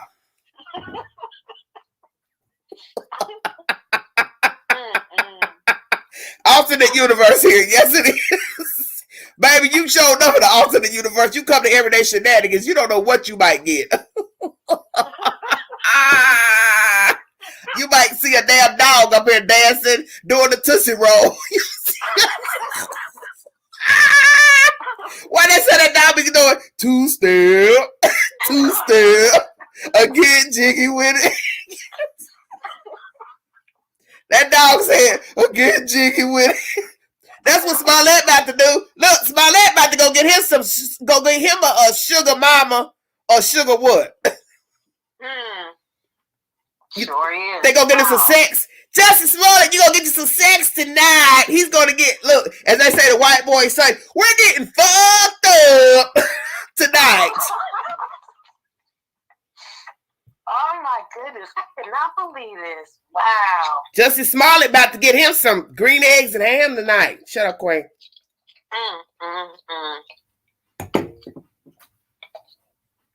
Ain't that something? Who's gonna be Jussie Smollett's lucky victim tonight? Right. What a coward.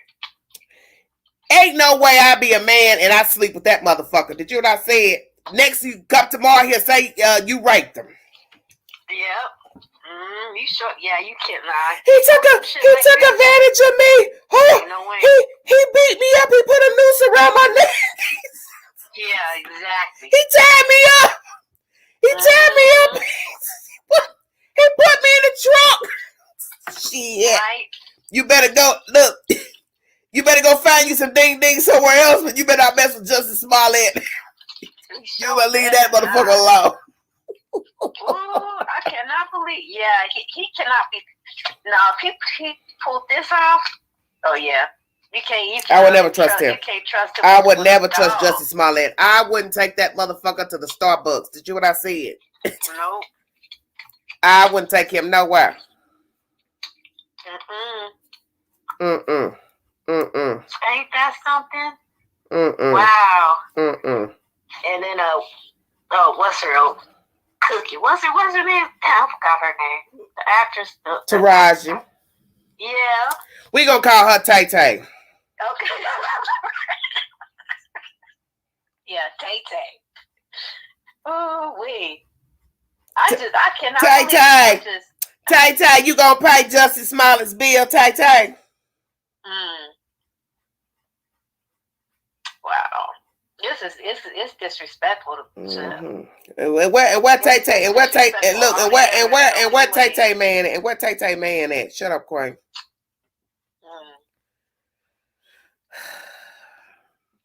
Now Tay Tay, you should be focusing on your own damn career. How about that? While you worrying about Puss in Boots, you need to be worrying about yourself. Tay Tay, this for Taraji P.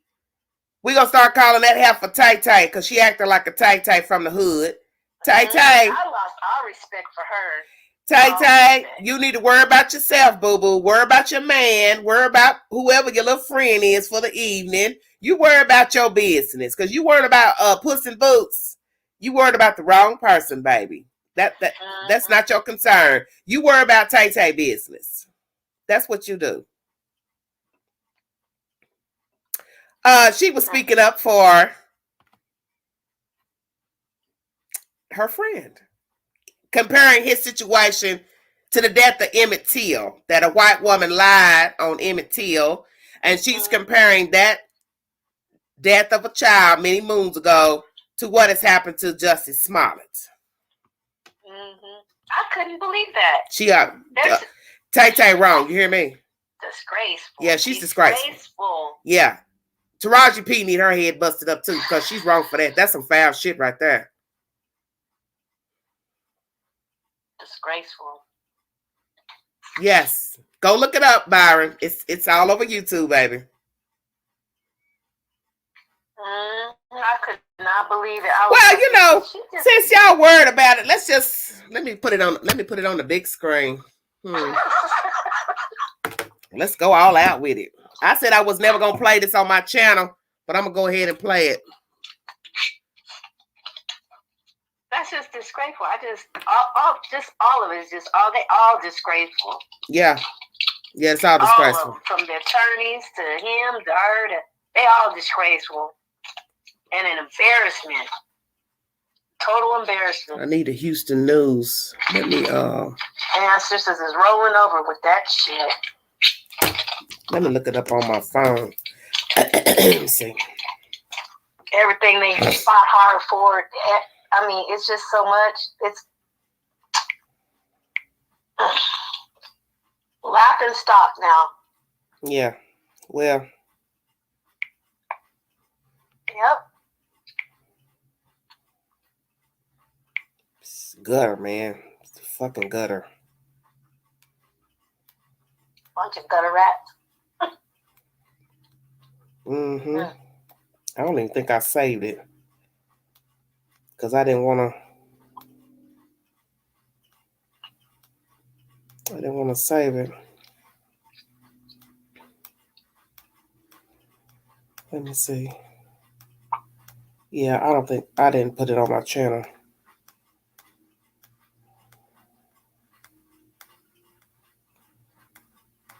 Hold on, let me see. It's the Houston News.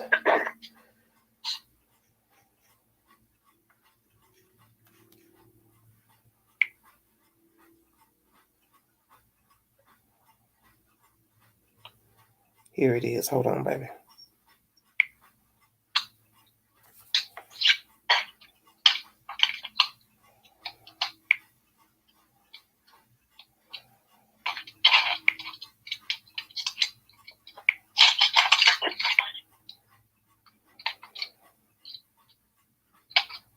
Yes, I know about NAACP, all them doing that. Actress Taraji P. Henson is one of many supporting him and calling for his release, but she may have taken it too far by comparing Smollett's situation with Emmett Till, a 14-year-old African-American who was lynched in Mississippi back in 1955 after being accused of whistling at a white woman. But there's something sacred in our community, and you do not compare Emmett Till to this kind of situation, or really any kind of situation. It is a sacred event, a sad event in our history. And this guy is serving time for something he was convicted of. It's frankly, it's an embarrassment. So if you are friends with someone, you got to be friends enough to say you were wrong. Amen. Serve your time. Say that. I'm going to be your friend. Yes. But don't come out with this kind of stuff. Yes. Yes, ma'am. Thank you. Turned off her comments on that particular Instagram post. Did she see it coming, or did they attack her? What? Your thoughts on the comparison? Had she left it up, she would have gotten drugged sooner. It's a good thing that she deleted it. I mean, the audacity and ego of celebrity minds, particularly when they speak unchecked. To make that comparison and I don't think, to be honest, I don't think it was quite a comparison. I think that she invoked the name while speaking about her friend. And she wants to help her friend, I get that, but you would never mention O.J. Simpson with Medgar Evers. There's just two things that they just don't mix. Amen. And as Dr. Ruth mentioned, some things are sacred.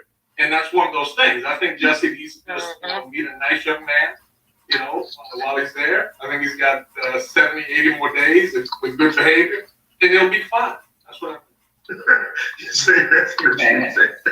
A nice young man who's that comment was packed with so many things, Louis. Packed with so many things. Todd, let's bring you into this conversation and let's go back to what Louis said. Is this a comparison that she did of Emmett Till and Jussie Smollett, or situations, or she just said his name in her comments, evoked his name? Well, like both Dr. Ruth and Louis said, you should never even mention those names because what Jussie did was just totally voluntary. Emmett Till did nothing but go visit his family down south. He was brutally murdered at 14 years old. Jussie is a full-grown man. But she was trying to compare the sentencing. And we know as a society that a lot of times Black people get sentenced harsher for the same crimes with similar criminal backgrounds and similar jurisdictions than their white counterparts. We understand that. But you have to be careful about saying that people should not go to jail for their crimes because this person didn't go to jail.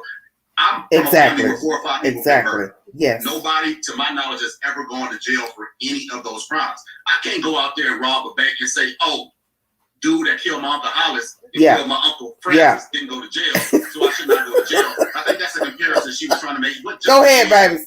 Was in no comparison to what the murderers of Exactly. did. Exactly. But to even compare those two things, and we know that was a different era. That was 1955.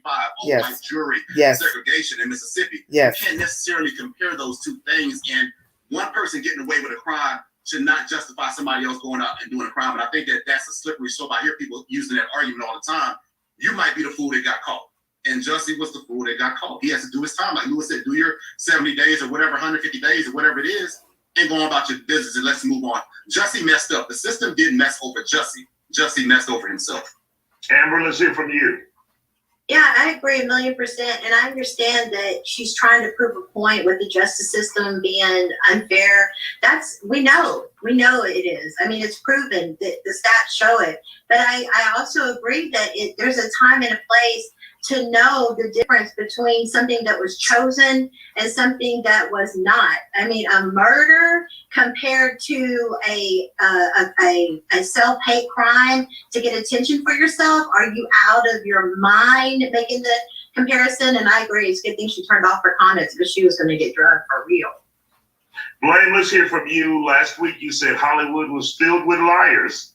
Listen, let me tell you, this is another example of it. This is what this is. See, we all attach to people that's a little close. It's hard for us to remove ourselves from or see things a little different from people that's a little close to us. And I think she's still stuck in the method acting. She still thinks she's cooking lines and that's her song.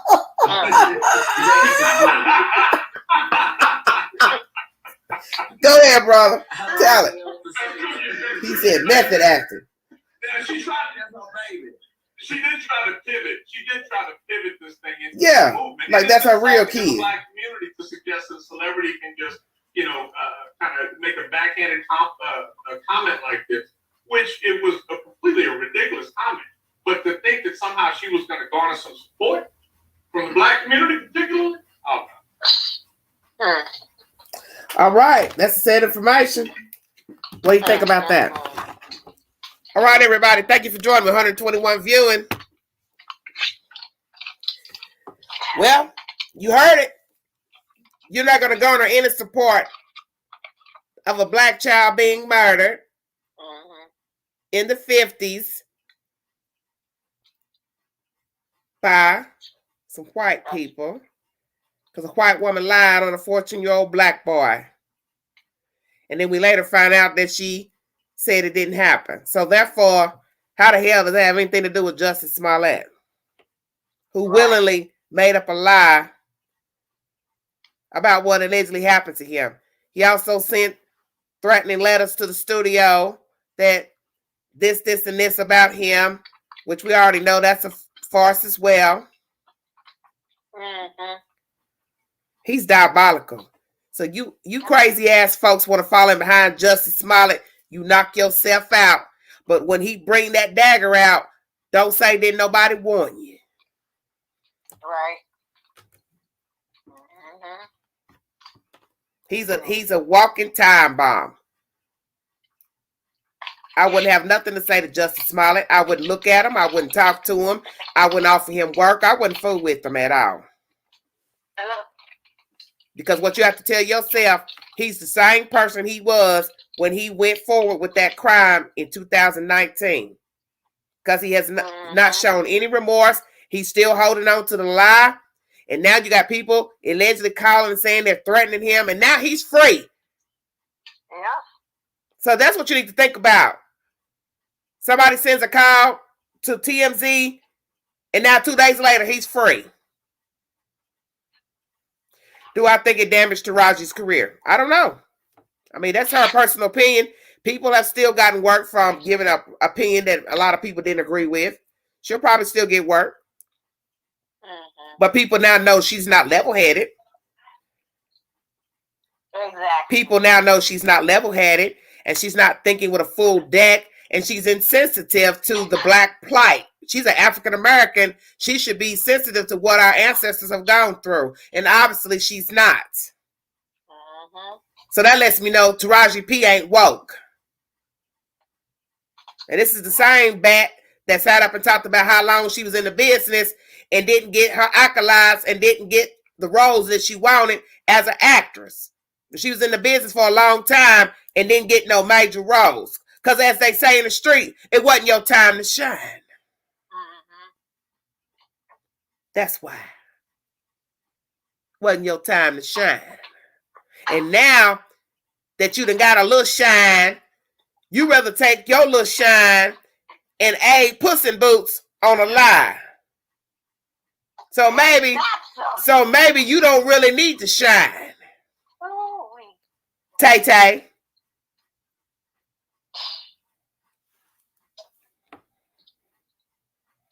Ain't that something? A genuine article, there is no comparison to what was said about him. People lie every day. That's not the analogy to use. A white woman lying on a 14-year-old. They're not the same thing. Right. They're not the same thing. Those boys didn't lie on him. Nobody lied on Jussie Smollett. He hired them and they were caught and they told the truth. That's not the same. With Emmett Till, that's a white woman lying on a child. Right. Who waited years later to tell the truth. Those boys were hired by him. That's not the same. So she should have picked another analogy. Because really there's no analogy she could use because the guys came forward and said, yeah, we worked for him. He hired us. That's why you know it's the truth. That he did it. Who the fuck is going to implicate themselves in a crime without worrying about going down alongside Jussie Smollett? That's why I know that Jussie Smollett did it, because they told the truth. They didn't have to tell the truth. That's what you need to understand. The brothers never had to own the story.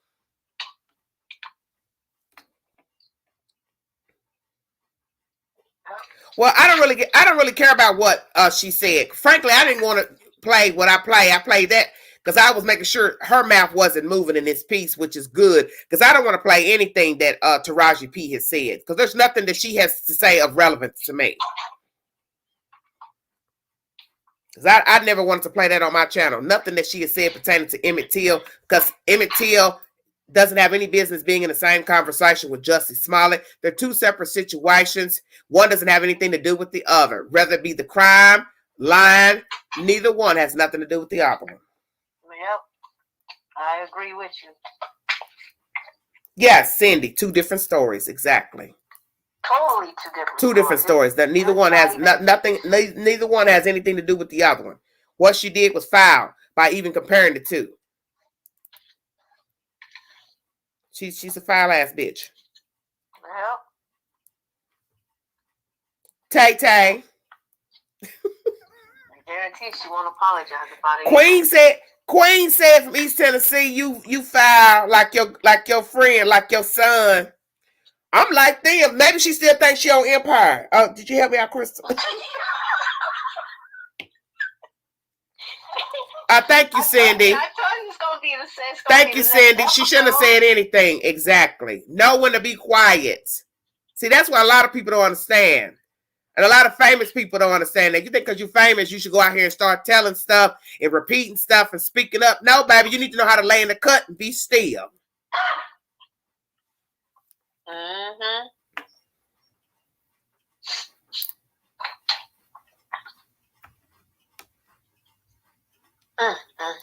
He could never. Did you hear what I'm saying? He could never say nothing to me or not never.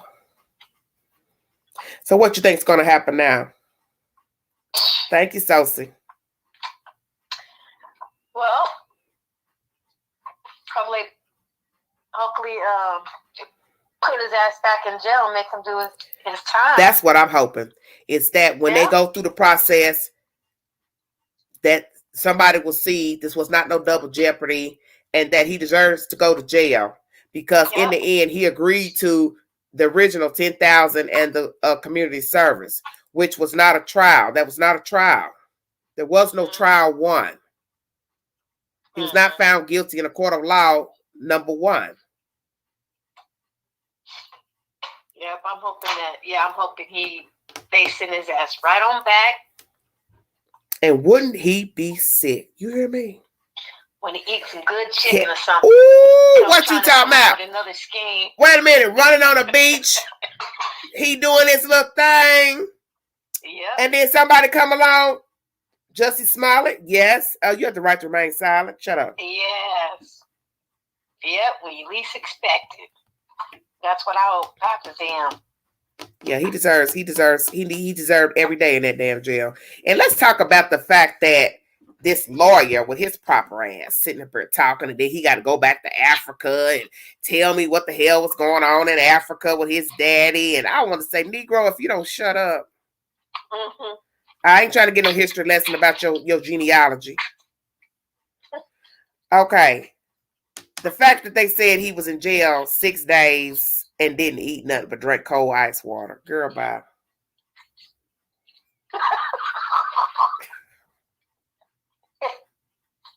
Oh, my God. Did you hear that, Crystal?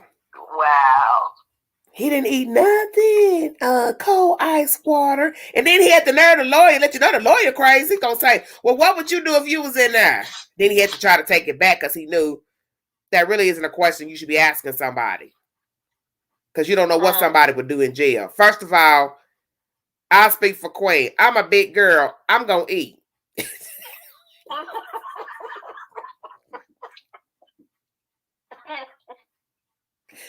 Queen a big girl. And it don't matter if I lied, didn't lie, I beat you with a hammer. I'm going to eat. A bologna sandwich, I'm hungry. You hear me? Right. The only way Queen won't eat is if she ate the food. She got deathly sick. Then she'd say, okay, I'm not going to eat the next meal. But the point is, why is you trying to sit up there and not eat no damn food, little boy?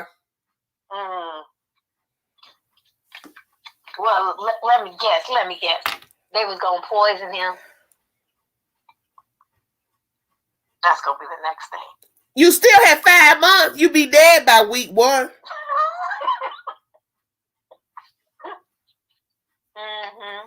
It's stupid. Oh, Lord. I should have known. When I first heard them talking and going on and on Monday, something told me, It's some smoke in the city. You hear me? Mm-hmm. It's some smoke in the city about this damn boy. And now this motherfucker is free on a Wednesday night. You can't tell me ain't something was brewing. What time is it? 11:06 in the high 10. And he free. Hopefully not for long. And I'm gonna tell you what they're gonna do up there in that good jail up there. The men's and women's they can ready to tear that damn cook out. They gonna say, you let this motherfucker out and left us to get COVIDs. You don't mind us getting COVIDs, so you let him out because he's famous. He had money to have somebody fight. Mm-hmm. That's the chance you take. You get COVID out here. Ain't got nothing to do with being in jail. Everybody out here got COVID, and they weren't locked up. Right. I guess he paid the $150,000. He had to pay it. That's what it was, a cash bond. He had to get out for $150. Right. But what I want to know is how much money does he actually have? That's what I would like to know. Oh Lord, listen to somebody probably turning down his sheets, grabbing that teddy bear about now.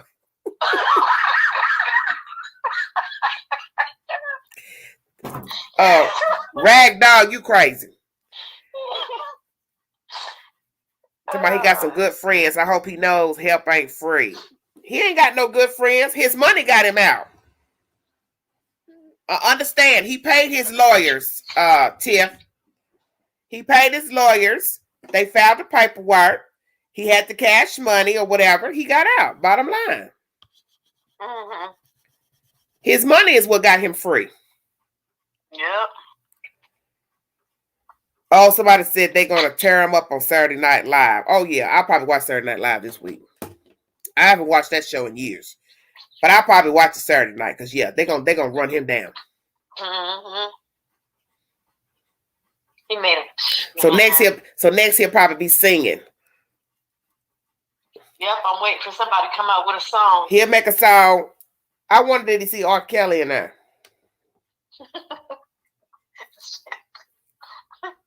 I believe I can fly. Somebody gonna make a song about him. R. Kelly probably told him, it's not that bad, Jussie. Come on, eat the bologna sandwich. Just take a bite. Come on, baby. You gonna get sick in here. You gonna fall out, boy. You better eat something.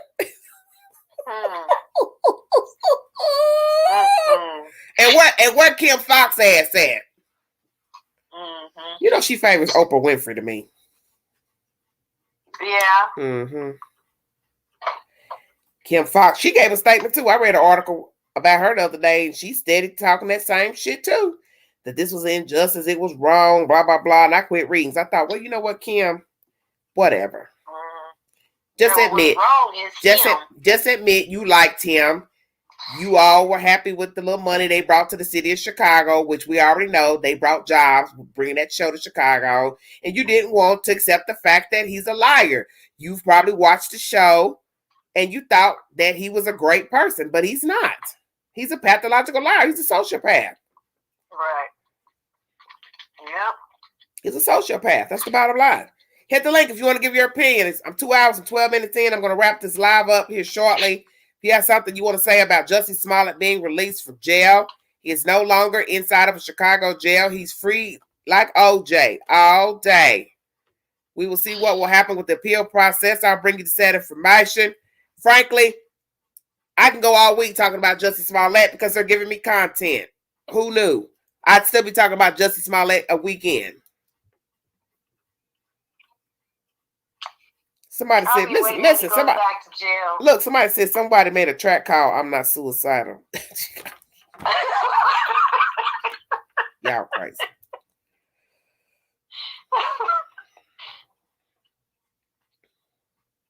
Oh my God. It's sad to me. This is a sad day in America to me. When you count all the horrible things that have happened to us as Black people in this country, all the crimes you hear of people every day of all races, and they go to an appellate court and get this overturned. It's just despicable to me. It is. It really is. Yeah, it's like a slap in the face. This is just terrible to me. Absolutely terrible. Yeah, it's an embarrassment. Well, we will see what happens. Let me see, is there anything else with this fool? If I come up with anything else on here, hold on. She ought to be ashamed. Just Taraji. She ought not never open her mouth.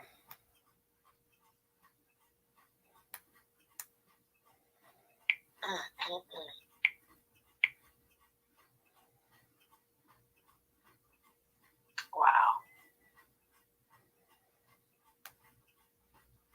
Let me see what BNC talking about, because I like that network. And so I'm pretty sure they're thinking, oh, because he paid his way out or whatever, because they asked if he could be out. Well, he agreed to place the bail in the meantime while they do all this, what do you call it? I guess they're going to go back through the whole case and all of that. I don't know. I think they're just going to decide on the jail time, sweetie. Okay. They ain't got nothing in here.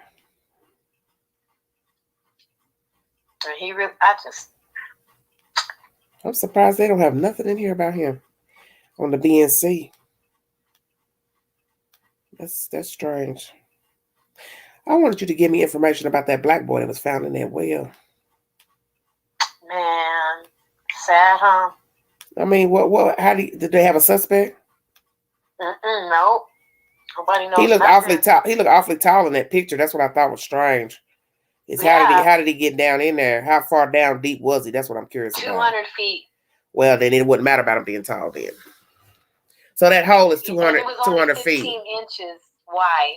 So somebody had to have Stuffed him down in there? That's crazy. Dear God, that's crazy. They had to take the crane, to get him out. So I'm thinking, how did he get down that deep? And I'm thinking maybe they put like something on his, put weights or something on his feet or something and pushed him down in there. And that's just crazy. Okay, but guess what? They showed the house, right? And the hole is sitting in front of the house. So you had to have done that where anybody could drive by and see you try to stuff a body down a hole. Yeah. That don't make no sense. I think it was inside of a fence though. It was like a small. Oh, was it? Because I didn't know if it was in front of the house. That's what confused me. They didn't show the house. Yeah, that made me think it was in front of the house. I didn't know. Okay. Yeah. It was like a fit, like a little. It was like enclosed with a little fence, and then they had to take that down to get him out. But just think if they would have never went back to, get ready to turn it back on, they would have never found him there. Yeah, and then somebody said, how you know that was the last time they checked it was this month, November, whatever. Why would the city have to lie about when the last time they checked the hole? Right. Yeah, because they had turned it off for some reason. Yeah, I don't see that the city would lie about when they last checked the hole. Yeah, no, they don't. No, because they're gonna try to help. What are they trying to cover up?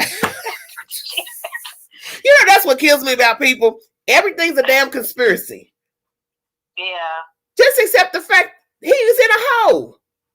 And somebody 9 times out of 10 put him down in there. Yep. Jesus Lord. Sad.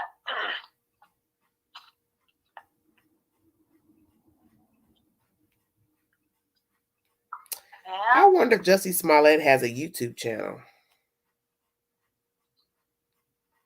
Because there's somebody on YouTube. Listen, there's somebody on here. This is what it says. J Smo, subscribe, 2 videos, the official channel for Columbia recording artist Jussie Smollett. I wonder if this is true. Jussie Smollett, is that you? Is that your channel? Your YouTube channel. You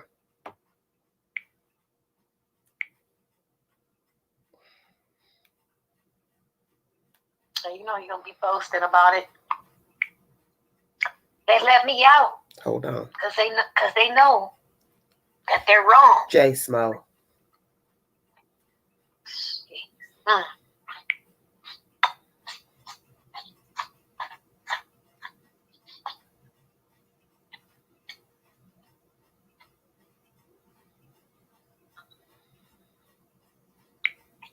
Two videos.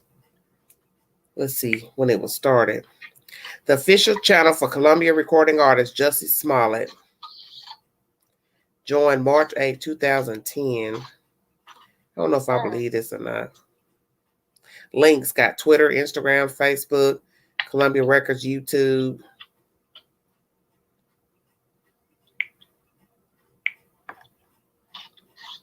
Playlist. And it's all Jussie Smollett songs. What in the world?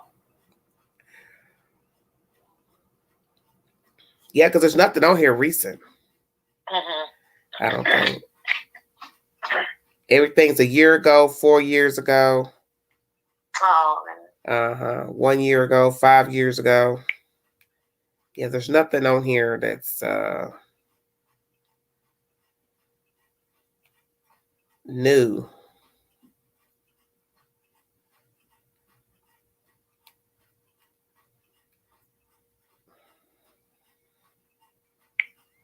Very interesting. Seemed like to me he would have been posting stuff. Mm-hmm.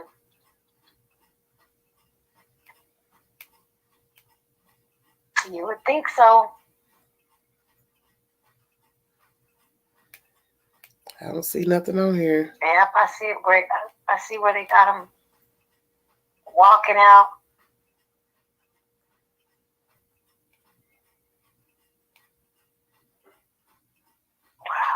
Got some black guy up here talking.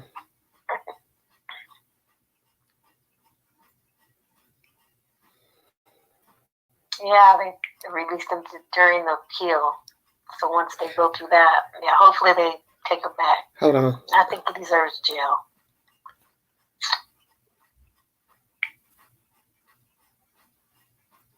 What is wrong with this thing?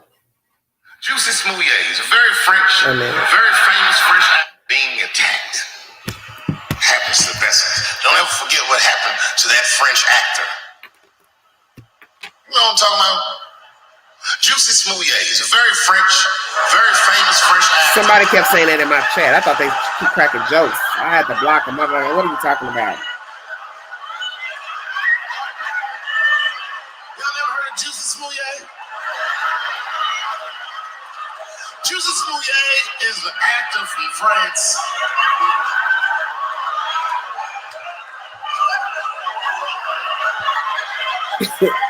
Why are they laughing? He became famous on a show called Empire.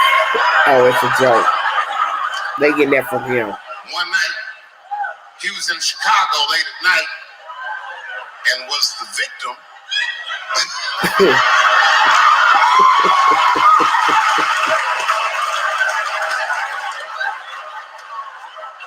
He was the victim of a racist and homophobic attack. You see, Jussie Smollett is gay and he is black, not just French.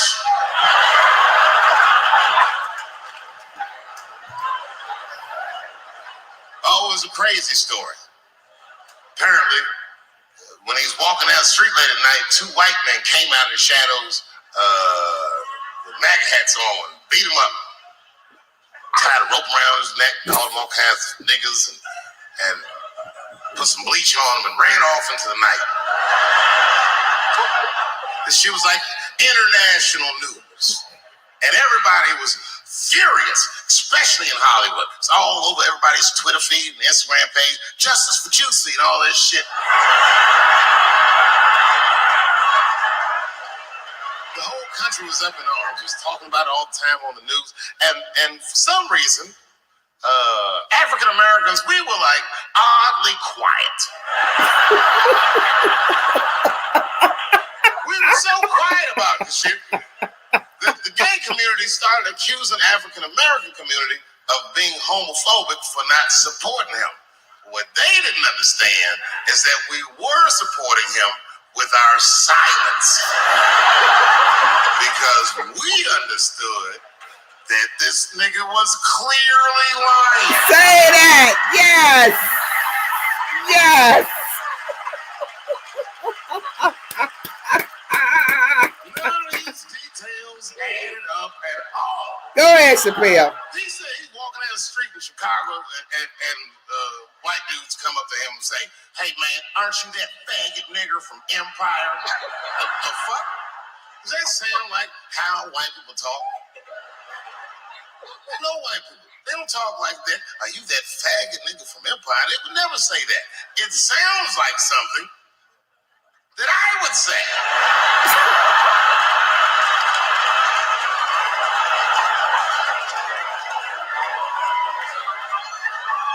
If you're racist and homophobic, you're not even gonna know who this nigga is. You can't watch Empire. Exactly. Black people never feel sorry for the police, but this time we even felt sorry for the police. Can you imagine if you was a police veteran taking this kid's police report? Okay, Mr. Smollett, please tell me what happened. All right. 2 a.m. You left the house at 2 a.m. It's minus 16 degrees. You're walking. All right. I'm digging to pee on myself. Where were you going? Subway. Sandwiches?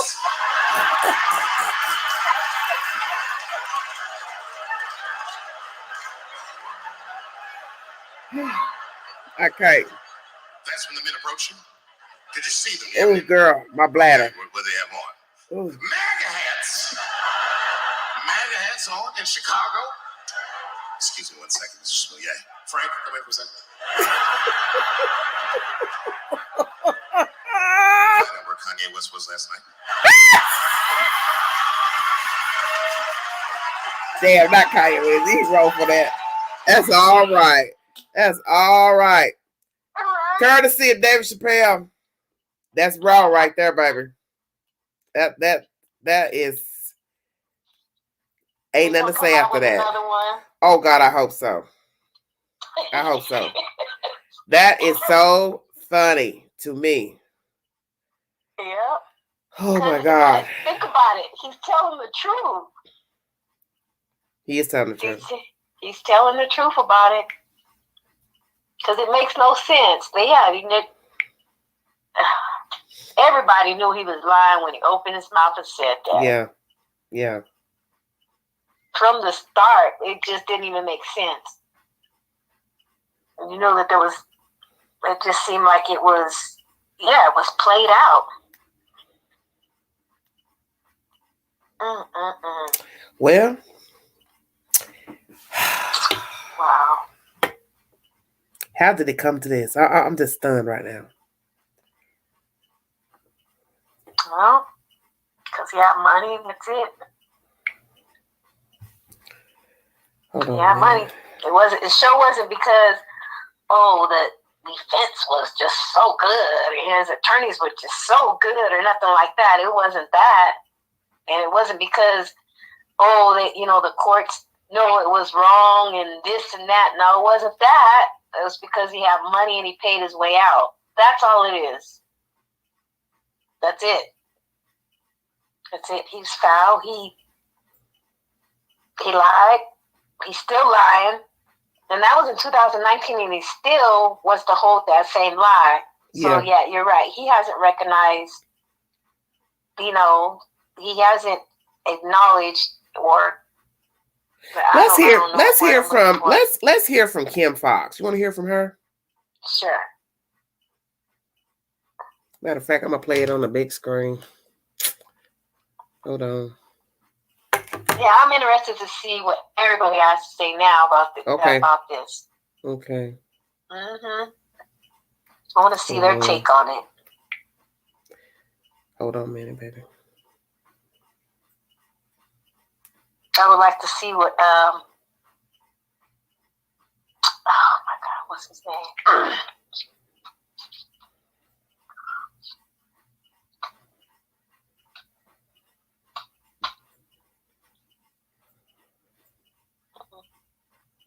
Hold on a minute. Let's see if I can get it queued up. The entire assault. Cook County State's Attorney Kim Fox. Trying to stop it. All right, everybody. Wow. What do you think about what she had to say?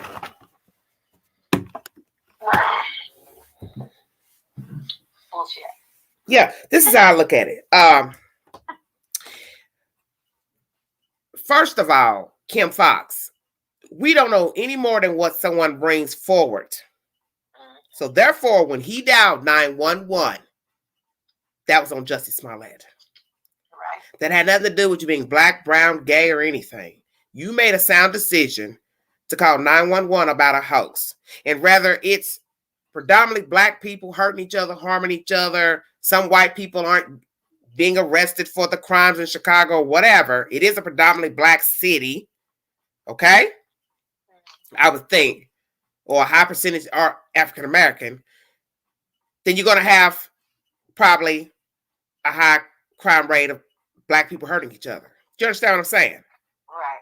That's just common sense. I don't care if it's a city that's all white. Then most of the crime will probably be all white. That's just common sense.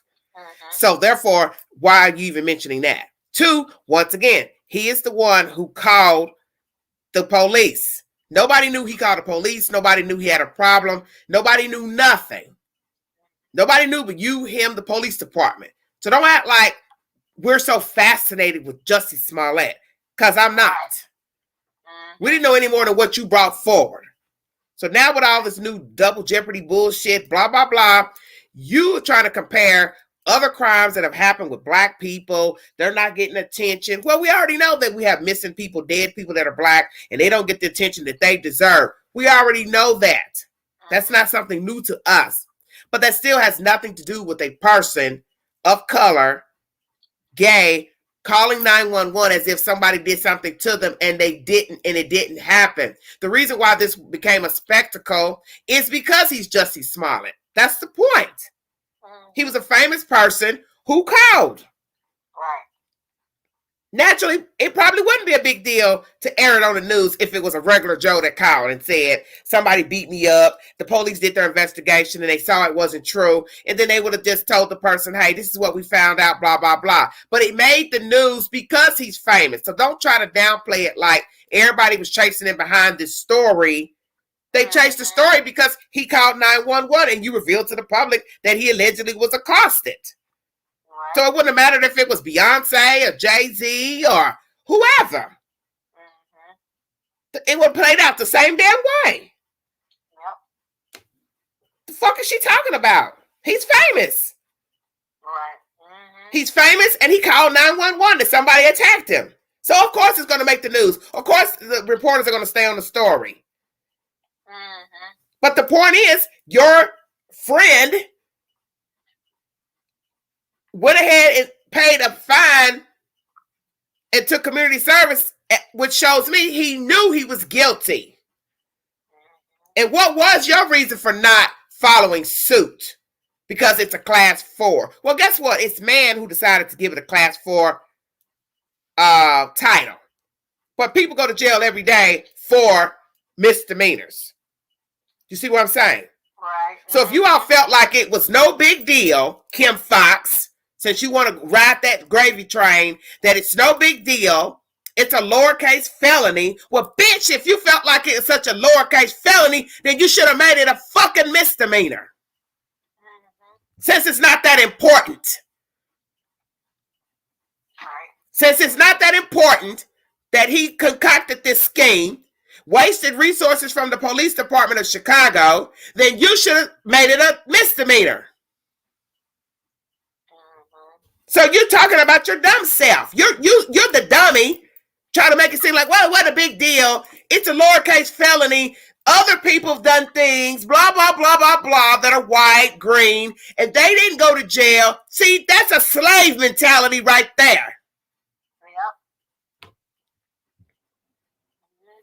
That's a slave mentality. Well, Pookie Ray Ray Bubba did it over here yesterday. So, well, we gonna lower the charges. That's a slave mentality. That tit for tat shit. Well, the Jews didn't do it. The Mexicans, they didn't get a lot of time. So, you can't keep comparing the two. We know that this country is injustice because man is foul, point blank. But you cannot let people get a pass because of what happened over here with some white folks, some Jews, some Arabs. It doesn't matter. He needed to go down because he mocked the system. And if he was a white man, I would say the same today. If he was a Jew or Arab, which he's part Jewish, I'd say the same. My opinion would not change one bit. If he was a white man and heterosexual, I'd say take his ass down. Because he took away from the resources from the city and he lied. So he wasted the taxpayers' money, the detectives' time. And I don't give a fuck if it's a town of 10,000, a town of 100, a town of 3 million. It's all the same to me. You have to make a mockery out of people to show them this is what you cannot do. Felony 1, felony 2, felony 3, felony 4, misdemeanor. Your ass needs to pay the piper. Because what he did was pave the way for other people to get their cases just thrown under the bus because somebody looks at it and may think, oh, this ain't that serious. We ain't going to worry about it. Just some little gay guy, gay girl. They're making up shit. Fuck them. That's exactly what's going to happen. You're downplaying. She sounds like a fool. You're downplaying your own judicial system that you work for. Oh, we don't send others to jail for a class, a 4 felony, blah, blah, blah. Well, like I said, if the felony is not that serious, then why the fuck did you give him a felony? You should have just made it a misdemeanor. You're going to downplay what he did? This is bullshit. This is utter bullshit. And let me tell you something. The fact that he's walking around, he thinks he's gotten away with this. He thinks he's better than other people. He thinks he's above the law. And it will only be a matter of time. Jussie Smollett will be in some more bullshit. Because how is it that you get a rendering, what is it, on Thursday, and you're out on a Wednesday on some bullshit? He will be in something else, and there will be another lie that he made up. Before you know it, I give it till Sunday, he's going to say somebody broke into his house. Somebody tried to put a noose around his ankles. You mock my fucking words. Or his mama or daddy got hit by a car or got pushed down at the Walmart. You people better wake up. Because it's too convenient for him to get a rendering last Thursday and he's out of jail on a fucking Wednesday. Off of some he said, she said. Somebody called my sister cousin and said, oh, they're going to rape him, blah, blah, blah. So now all of a sudden he's free. Don't try to compare the system and say, well, other white folks do it and they don't get out and they got off. So what? Who said that was right? Nobody said it was right. Nobody says giving a fucking murderer a bond is right. But you do it all the time. You give them highest bonds and they can get out. Nobody said it was right. That's up to the judge. He or she makes a decision about your bonds. But you had no business willing and dealing with him in the first fucking place, Kim Fox. Your dizzy ass. Because you had your fucking nose up his ass. So if you're going to talk about the system and politics, you talk about yourself. You didn't want to accept the fact you knew that motherfucker was guilty. Now you want to blame white people and all these other people. Oh, they didn't want to accept the fact that a black woman made a decision, blah, blah, blah. You fucked up. Just own that you fucked up. That's the reason why his black ass ended up going to trial. Because somebody saw that he was lying. And the truth needed to come out. He don't deserve a fucking pass. I don't give a fuck about what somebody else white did across the street. It doesn't matter. You stand account on what you did, not what Pookie, Ray Ray, Bubba, Paul did yesterday. It's you. And you lied. You called the police. They saw you were lying. They saw some improprieties with her and him, the family. Somebody saw something. And then they say something about your goofy ass had been talking to his family, and then the charges were dropped or woo woo woo. I don't know what the fuck was going on with you, but I think there was some hanky-panky going on with you and this family and Jussie Smollett. So you got a lot of fucking nerve to be sitting up here talking about the justice system, and because you black, they picked on you and all of that. Man, girl, you better go on with all that shit. So now what you going to say about the two guys, the two brothers? That's politics too. Oh, they made it up. So they're going to implicate themselves in a crime when they could have lied. You're not bright and you're an attorney. What fucking law school did you go to? Because you ain't got no fucking common sense. You are what I call a dizzy broad. Two guys said, yeah, he paid us. You know why they admitted it? Because they got him on camera. The fuck is wrong with you, lady? They could have easily said, okay, we bought some hats. We bought some MAGA hats, and what's your point? They could have kept lying. I don't know what you're talking about. I don't know what you're talking about. I don't know what you're talking about. Now here you come bringing the race card into it. Okay.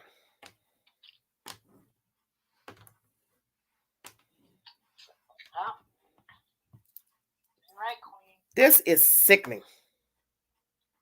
This is absolutely sickening. What's going on here with this motherfucker? Do you hear me? And like everybody has said in the chat, black and white, if it was me or you, our ass would be in there. Yep. No. Felony, misdemeanor, it wouldn't make a bit of difference. Our ass will be in jail. So stop trying to use the race card.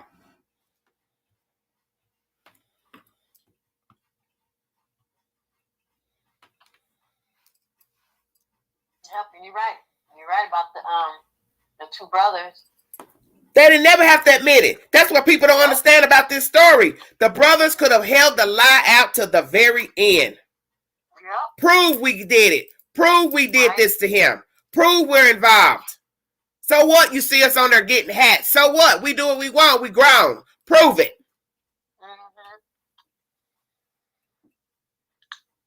Yep. They admitted everything. And they didn't have to. That's what people don't understand. The brothers never had to admit being involved in the hoax. And the fact that Jussie Smollett paid the fine and did the community service, allegedly, shows he was guilty. So while you're sitting here crying about the double jeopardy clause, this same motherfucker paid the fine. So if I'm innocent, why would I pay the fine? And why now have your lawyer say, oh, there's a double jeopardy, this is against the law, you can't try somebody for a crime twice. He wasn't tried twice because I don't remember him going to trial. Number one. When did he go to trial the first time? Yeah, he only went once. That I know of. That's what I'm saying. Mm-hmm. You and her worked out something between you two. But an innocent person would have never paid the fine. Mm-hmm. Because when you paid the fine, you're admitting to guilt. Right. You realize this ain't going the way I planned. I think these people are owning me. Let me go on and pay the fine, make this shit go away. See where I'm going? Mm-hmm. Mm-hmm. But somebody had already been turning the wheels underneath Kim Fox.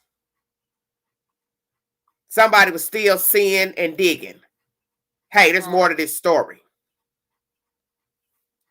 Right. Mm-hmm. And the truth came out. And that's when they realized, okay, he's paid the fine, woo, woo, woo. But these boys are telling us, hey, yeah, he paid us.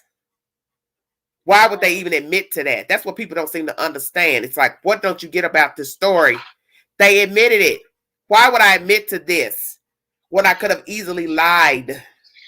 Right. Mm-hmm. And kept on lying. And kept on lying. Exactly. Yeah. Yep. So. And then what happened to them? Nothing. Anybody even said nothing to them about them? Yeah, but see, because they're not the ones they wanted. They knew that these boys didn't orchestrate this. They just were some two dummies that went along with a hoax, but they're not the ones that called 911. You understand what I'm saying? Yeah. This is all Jussie Smollett. He's the one that wrote the nasty letters to the production company, the studios. He's the one that called 911. Right. That's why I said the boys could have easily lied in the cut and played along. I don't know what you're talking about, but they didn't because possibly they were scared. They didn't want to go to jail. Maybe they don't know, the laws here in our country, and they figure, I'm not about to go down for this motherfucker. Yeah, we're going to go on and tell them the truth. Because you don't know what the detectives told them in the interrogation room. That's the reason why Kim Fox needs to shut the fuck up. Because she don't know what they said to them. Hey, we'll deport you. We'll send you back. We don't even know if they were legal citizens at the time.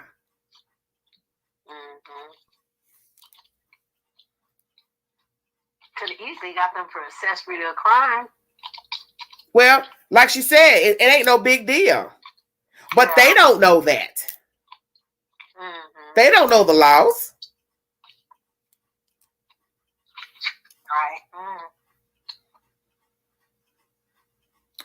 Okay, Tracy says he got caught and still says he did not do it. And the brothers got fines instead of jail. Right, because that's the whole point. The brothers are not who they wanted. They realize they're not the culprits. They're just the people who aided him to make it look like a crime. But in the end, Jussie is the one that dialed the 911. He is the start of the story and the end of the story. He is the head of the snake. Yes, the head of the snake. Exactly. Well said. They just foolishly went along with this. You understand what I'm saying? But what makes it a crime is when he called 911. And then you're spinning this web to the police, to the public, to the news. Right. But yet you pay a fine, do community service, but you're innocent. Why would I pay a fine? So miss me with this double jeopardy bullshit. He didn't go to trial. It's just like what I said. Kim wanted this shit to go away, and he did too. That's why you know he's guilty. Yep. He signed off on the fine, the community service. She wanted it to go away, but somebody in the background was saying there's something up with this. Keep digging. That's all. And then they found the footage, which that's their job. They investigating the crime. They go back to where he was, and somehow they found these two guys. So basically, what you're saying, you mad that the detectives did their job? This bitch is crazy. Because let me tell you what I think. Kim naturally talks to the detectives, right? Because they're the ones that bring the state the information, and then the state is the one who decides if they want to file a charge. She saw what she needed to see. That bitch was guilty. I bet you. Because let's be truthful. Why would she, as a state's attorney, offer you probation? I mean, a fine and community service if she didn't think your ass was guilty? Come on, just think about that for a minute. Right. If I think you innocent, come on, Queen, go on school. If I think you innocent, I ain't going to offer you shit. Right.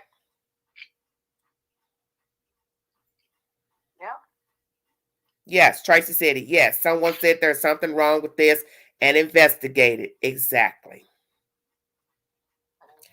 She knew all along he was a culprit because somebody told her in the investigation when they started peeping and gathering surveillance. And she wanted to put it to bed. So she went on and told them, hey, this is what they got. Go on and pay a fine. That means you had to have known he was guilty. Why am I going to offer you a fine if you're innocent? Right. So, Kim, that shit you just spun right there on the news, you fucked yourself. Because you just told on yourself that basically you and your constituents knew he was guilty with those brothers because you would have never offered him to pay a fine and do community service if you didn't think he was guilty. Bottom line.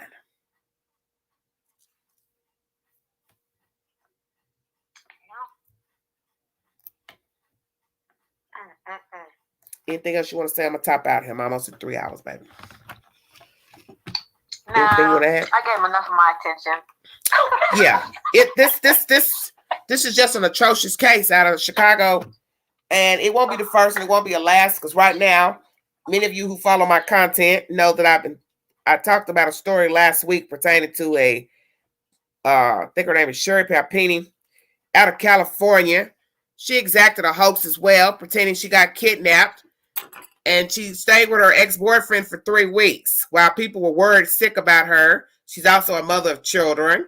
And she just bonded out of jail last week because she's also been brought up on charges now 6 years later. Now, put that on paper. Why would it take you all 6 years to decide to bring her up on charges?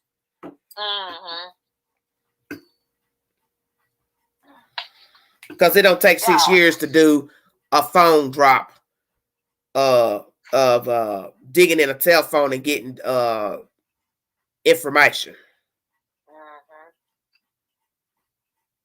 Because possibly somebody in over there in California was saying the same damn thing. Don't prosecute her. Just let it go. Right. Let it ride. No, we're letting shit ride. It's time for people to realize you cannot just do what you want. Just because it ain't murder or, rape, sodomy, whatever. No, you can't get no pass. Because let's be truthful. A lot of people in the system get passes when it is heinous crimes. So while she's sitting there trying to talk all that shit about a low-grade felony and all that, there's many people right now out on bond for murder, rape, sodomy, and every damn thing. So she didn't shut the hell up. Because it's the judge who decides to give you a damn bond.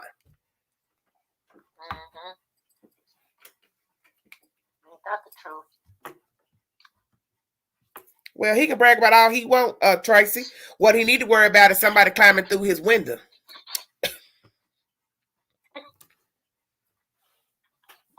That's what Puss in Boots need to worry about. Living somewhere where don't nobody climb through his window or push his damn door in or beat the fucking brakes off of him walking his damn dog down the damn street. That's what he need to be concerned with. Because this is atrocious. Because let me tell you something. He gonna pay the piper eventually. And maybe not in this life, maybe the next. But he gonna pay. Yeah. Because he thinks his shit don't stink and he thinks he's above the law. And that Kim Fox aided him. His family has aided him. And I do believe they know that they got them a little fuckface on their hands. He's been spinning webs and lies ever since he was a child. That's why his black ass was an actor. Because he been lying all his damn life. He's been a liar all his life. You don't wake up in your mid-30s and start making up stuff. You've been lying since a child.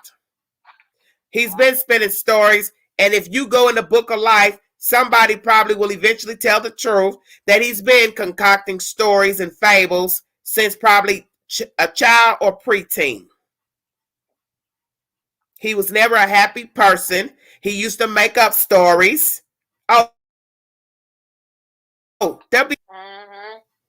He lies all the time. We just don't say nothing. So when the wolf comes this next time, let's see what happens. May not be able to get the cavalry to come in the next time. Somebody push your door window open. They may have a noose for real this time. Won't be no dialing 911. Right. Yes, Tiffany. Chicago is has a lot of problems. And this is something the city did not need, because there are real people up there fighting to survive and live. People and children are murdered in Chicago every day. So this crime he exacted was a disrespect to that city who has crime they're fighting every day. Real people losing their lives.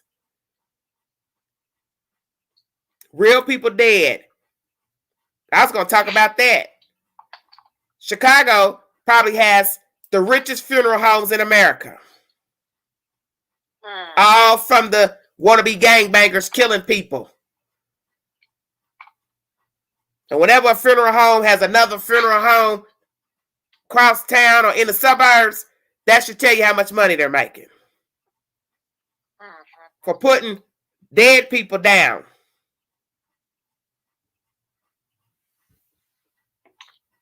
It ain't no joke up there. Those fucking bums are holding people hostage up there in that city, where the people can't even live and have a good time. Can't walk to the bus stop. Can't get in their car. Can't go get something to eat without worrying about getting shot. And then you got this motherfucker just pull up and want to use the city as a crutch and use the LGBTQ and all of those crazy nonsense. Jussie Smollett is a bum. And it's only a matter of time. He is going to reap. Do you hear what I'm saying to you? He gonna reap.